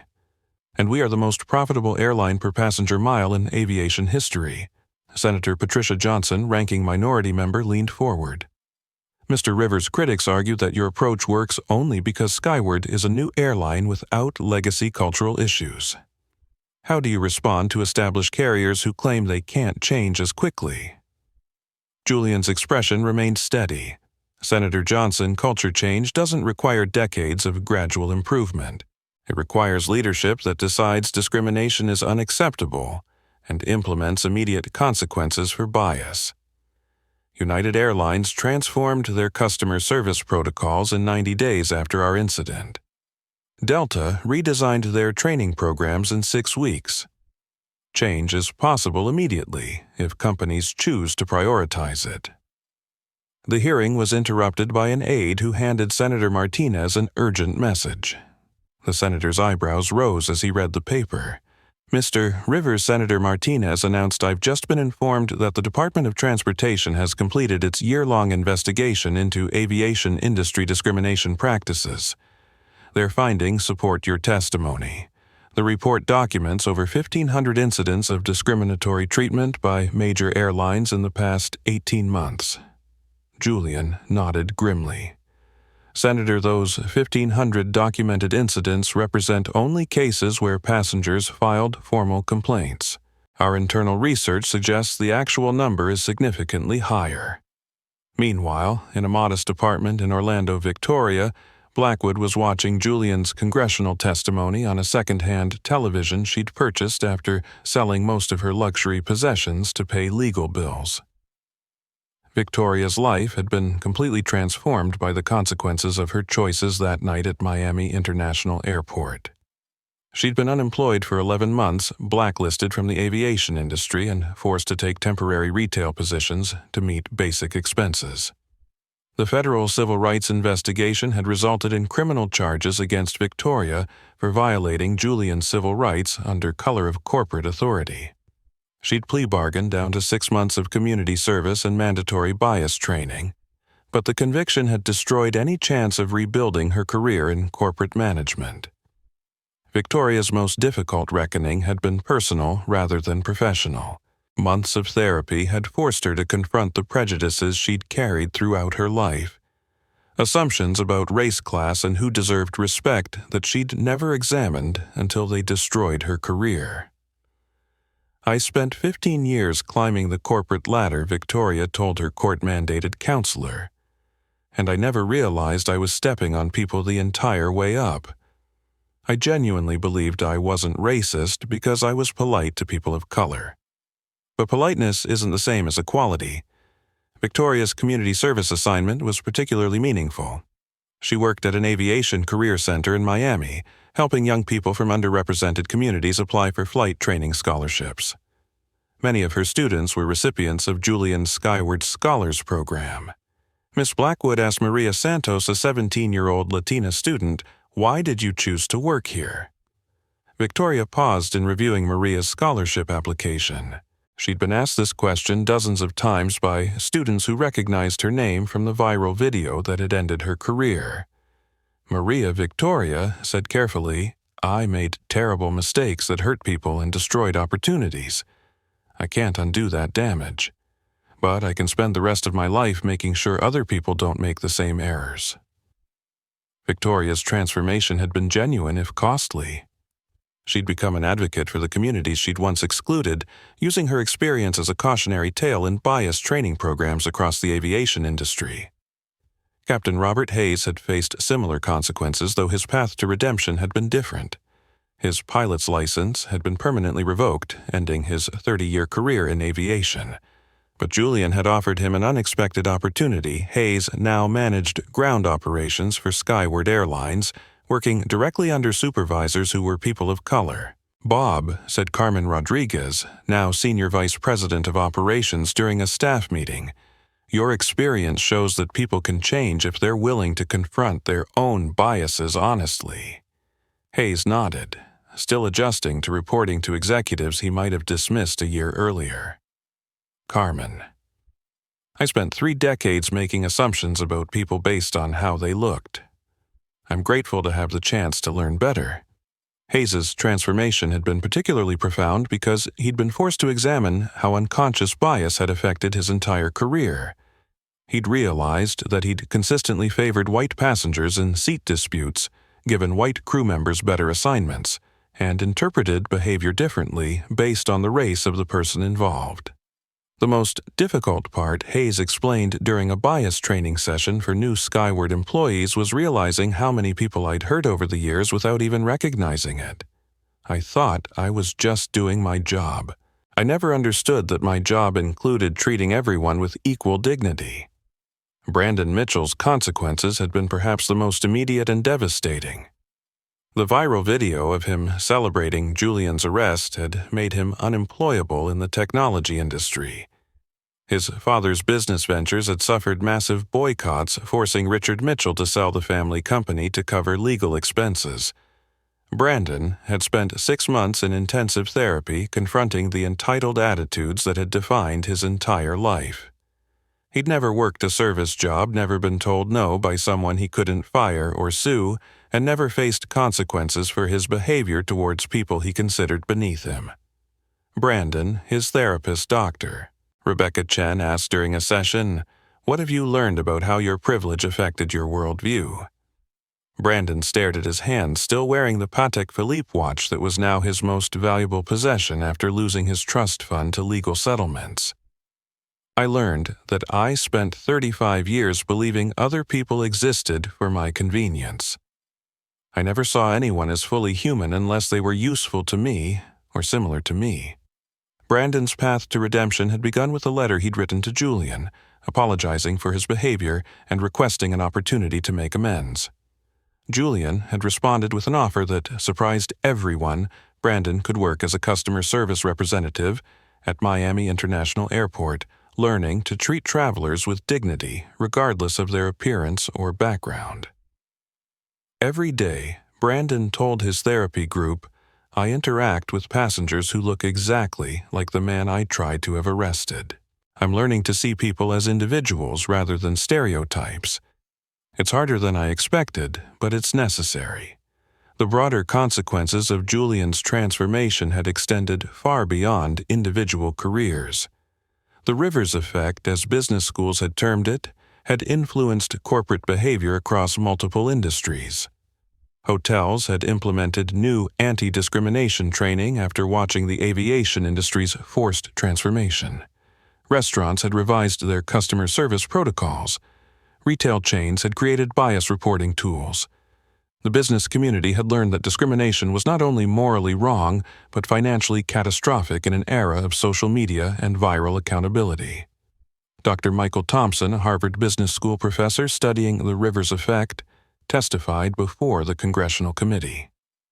The Skyward Airlines incident represents a fundamental shift in how companies must approach diversity and inclusion. It's no longer sufficient to have good intentions or gradual improvement plans. Companies must demonstrate immediate measurable commitment to equality or risk complete destruction. The financial impact had been equally dramatic. Skyward Airlines' stock price had increased 480% since going public, making it the most valuable airline in the world. More importantly, the company had triggered industry-wide changes that affected millions of passengers annually. The return on investment for dignity, Julian explained to the Congressional Committee, has exceeded our most optimistic projections. When customers trust that they'll be treated with respect, they become loyal advocates. When employees know they'll be judged on performance rather than appearance, they deliver exceptional service. Julian's success had also inspired a new generation of minority entrepreneurs who had previously considered aviation and other industries inaccessible. The Skyward Scholars Program had trained over 3,000 pilots, mechanics, and aviation professionals, fundamentally changing the demographics of the industry. Mr. Rivers didn't just change an airline, testified Kesha Washington, the program's first female black pilot graduate. He changed what was possible. Young people who look like me now see aviation careers as achievable rather than impossible. As Julian concluded his congressional testimony, he reflected on the year that had transformed not only his company but an entire industry. The boy who had been followed through department stores had become the man who ensured that discrimination had consequences too expensive for any business to afford. Senator Julian said in his closing statement, "The choice before us is simple. We can continue accepting discrimination as inevitable, or we can make equality as standard as safety. The cost of change is measured in training hours and policy updates. The cost of inaction is measured in human dignity and economic destruction. The committee voted unanimously to advance the Skyward's standard legislation, ensuring that Julian's transformation would become the legal requirement for every airline in America. 18 months after the night that changed everything, Julian Rivers walked through Miami International Airport toward Gate A7, where Flight 447 to London was preparing for departure. But this time he wasn't boarding as a passenger. This time he was conducting the inaugural flight of Skyward Airline's most important route, the same flight path where discrimination had been replaced with dignity. Julian had chosen to personally observe this anniversary flight because it represented everything he'd worked to build, a travel experience where every passenger could board with confidence that their humanity would be recognized and respected. As he approached the gate, Julian noticed the profound differences that 18 months of transformation had created. The Skyward Airlines staff were visibly diverse, reflecting the communities they served. Passengers of all backgrounds stood in line together without the subtle segregation that had once characterized aviation. Carmen Rodriguez, now Executive Vice President of Customer Experience, met Julian at the gate with a tablet displaying real-time passenger satisfaction scores. "Julian, we have 97 passengers on tonight's flight. 47% are people of color, 23% are first-time international travelers, and our pre-boarding satisfaction survey shows 100% confidence in fair treatment." Julian smiled, remembering the anxiety he'd felt boarding this same flight 18 months earlier. "Carmen, do you remember what flying used to feel like for people who looked like us?" "Every day," Carmen replied. "I remember hoping I wouldn't be questioned, wouldn't be moved, wouldn't be treated like a problem. Tonight, none of our passengers have to hope for dignity. They can expect it." As boarding began, Julian watched families, business travelers, students, and elderly passengers move through the jet bridge with the easy confidence of people who knew they belonged wherever their tickets allowed them to sit. The first passenger to board was 82-year-old Dorothy Williams, a black woman from Atlanta, who had written to Julian about her fear of flying alone after experiencing discrimination on other airlines. Tonight, she was traveling to London to meet her newborn great-granddaughter. Mrs. Williams, the gate agent, said warmly, "Welcome aboard Skyward Airlines. We're honored to be part of your journey to meet your family." Dorothy's eyes filled with tears. She turned to Julian, who was standing nearby. "Young man, you don't know what you've done for people like me. I've been flying for 40 years, and this is the first time I'm not afraid." Julian felt the weight of 18 months of transformation in Dorothy's words. Every policy change, every training program, every difficult conversation with industry leaders had led to this moment. A grandmother could travel with dignity because someone had finally said discrimination was too expensive to tolerate. As passengers continued boarding, Julian noticed Marcus Williams, the 19-year-old from Detroit, who had been the first recipient of the Skyward Scholars Scholarship. Marcus was now a certified pilot, serving as first officer on tonight's flight. Captain Marcus said to the pilot in command, a 36-year-old Latina woman named Elena Vasquez, pre-flight check is complete. All passengers are boarded and we're ready for pushback. Elena nodded and turned to Julian. "Sir, would you like to observe takeoff from the flight deck?"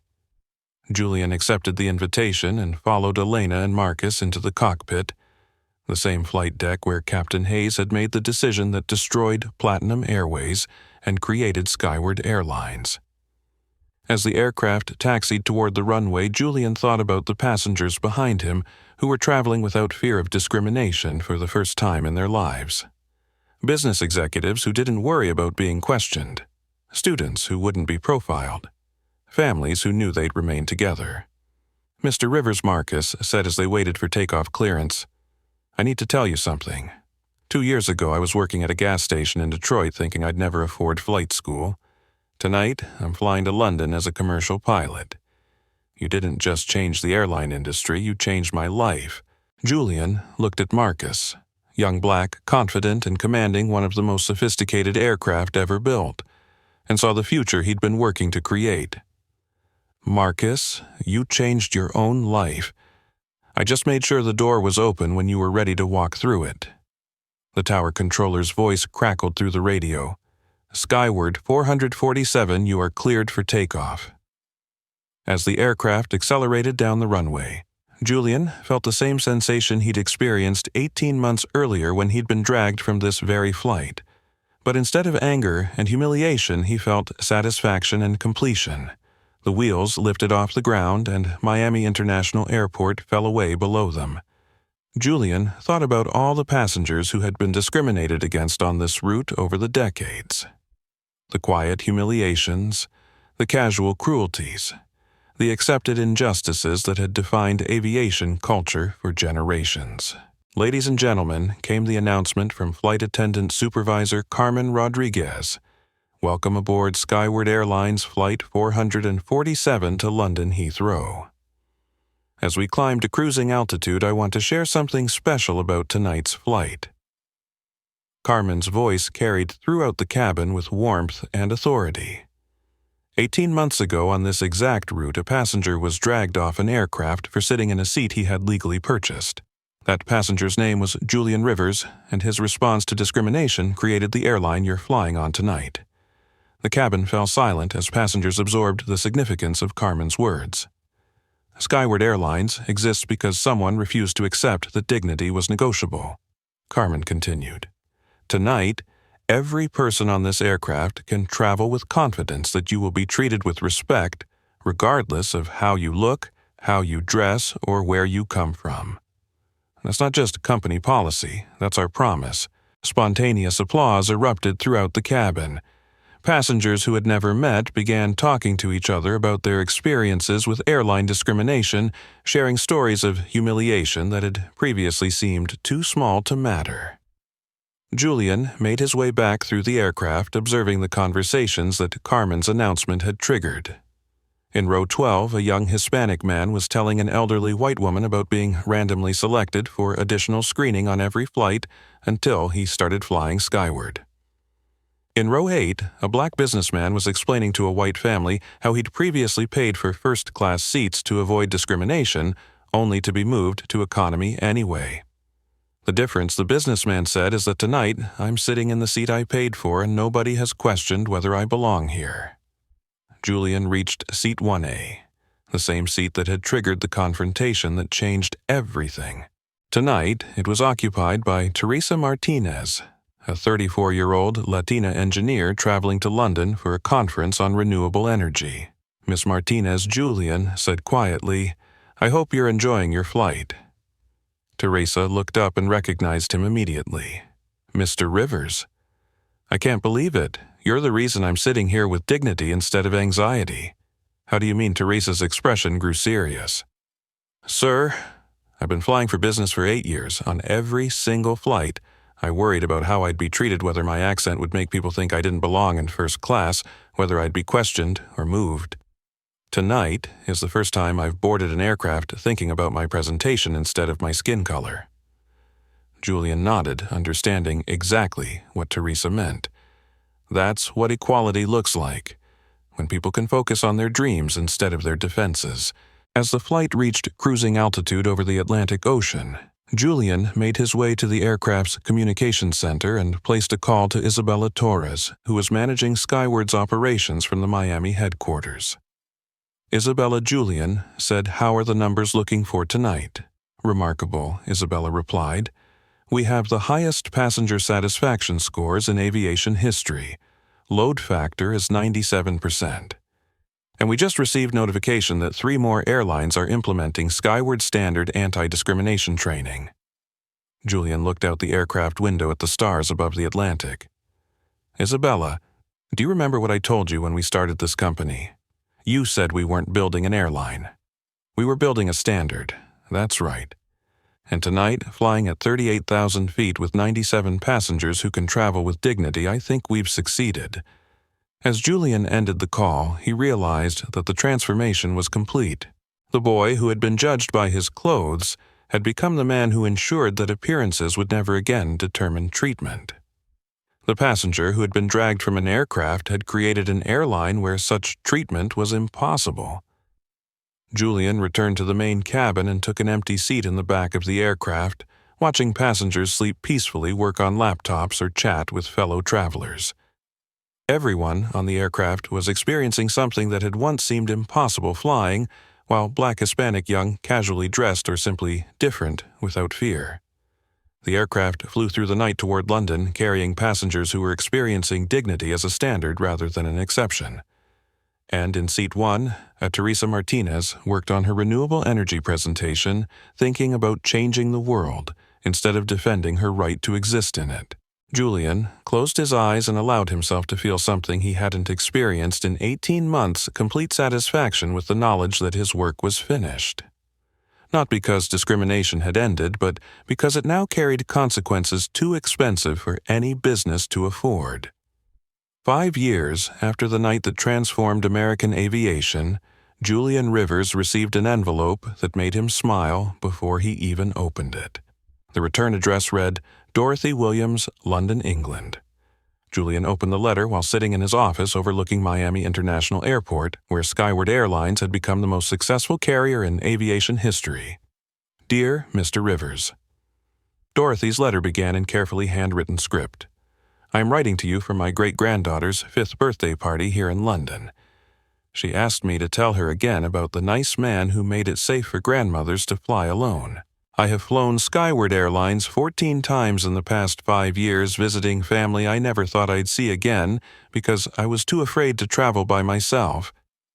Thank you for giving me back my wings.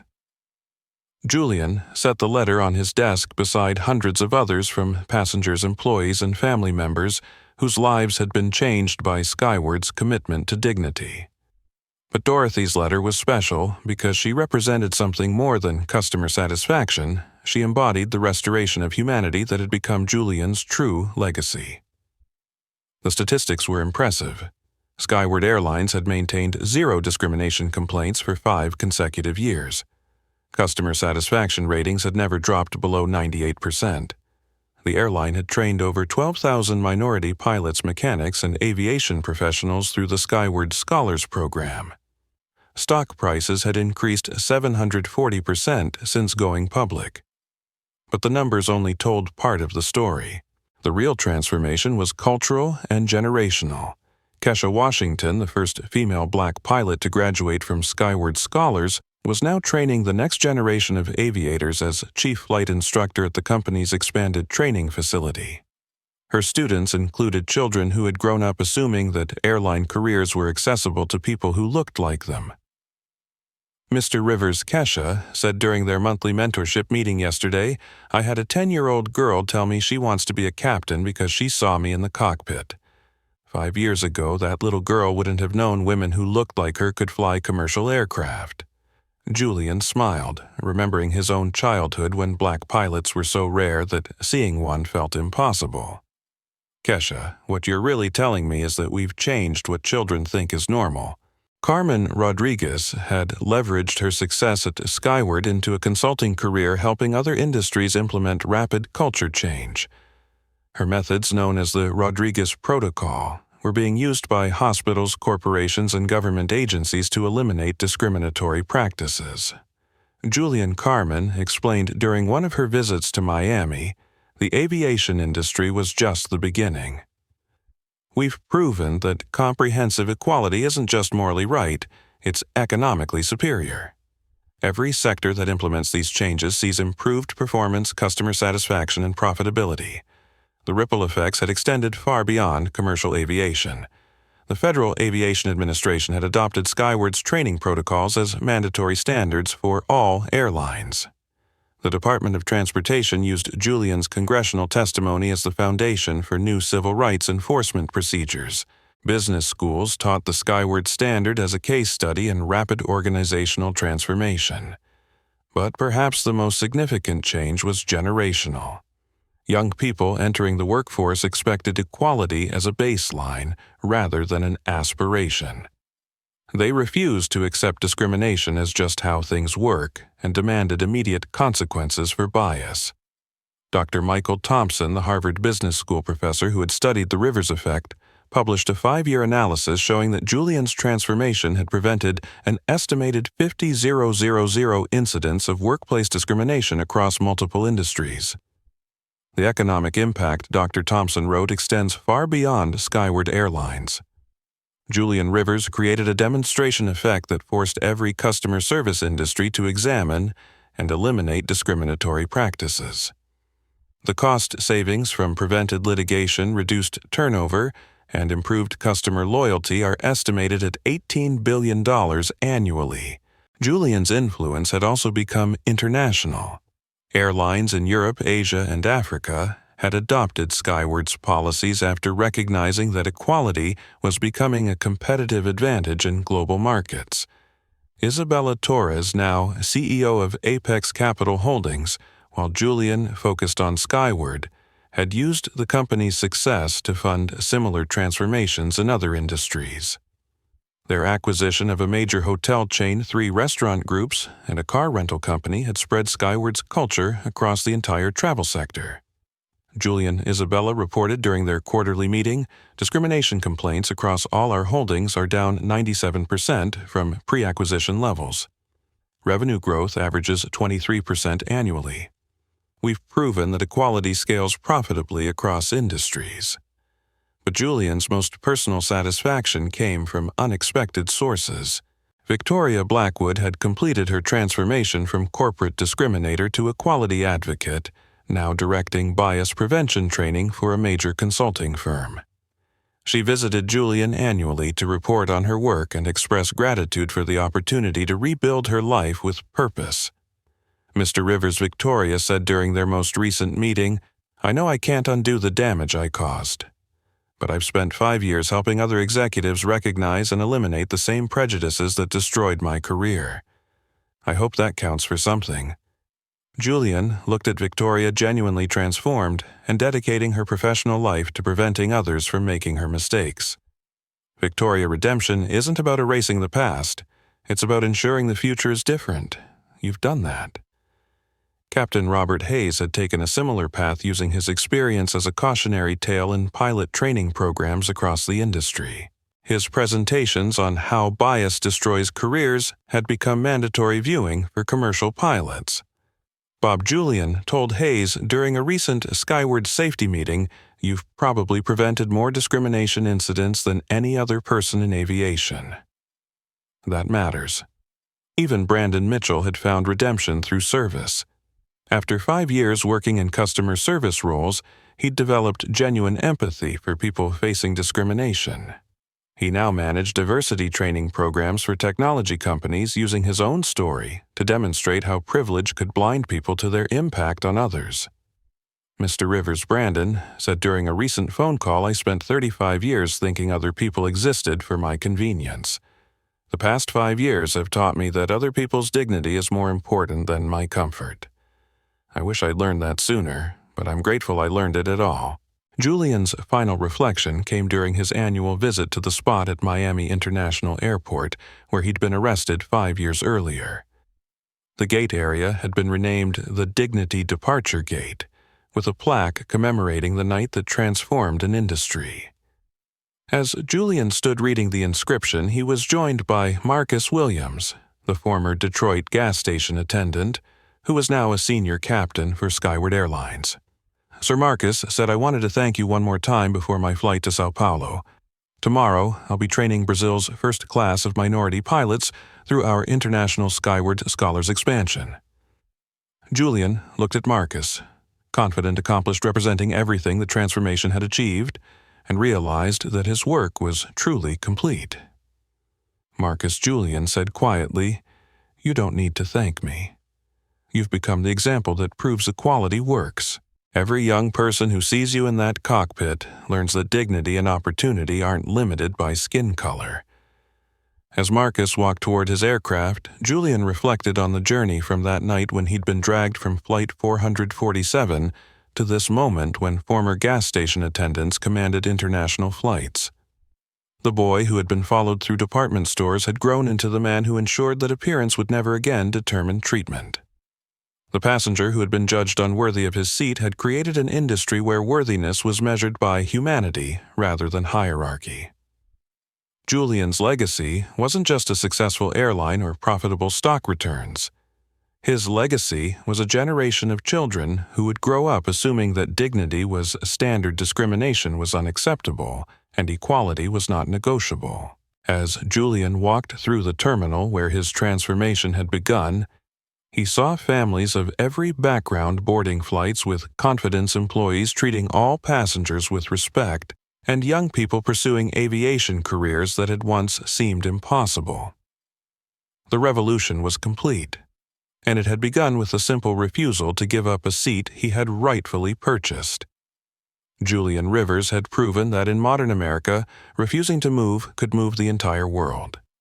This story reminds us that dignity isn't something we should have to fight for. It's something we should expect.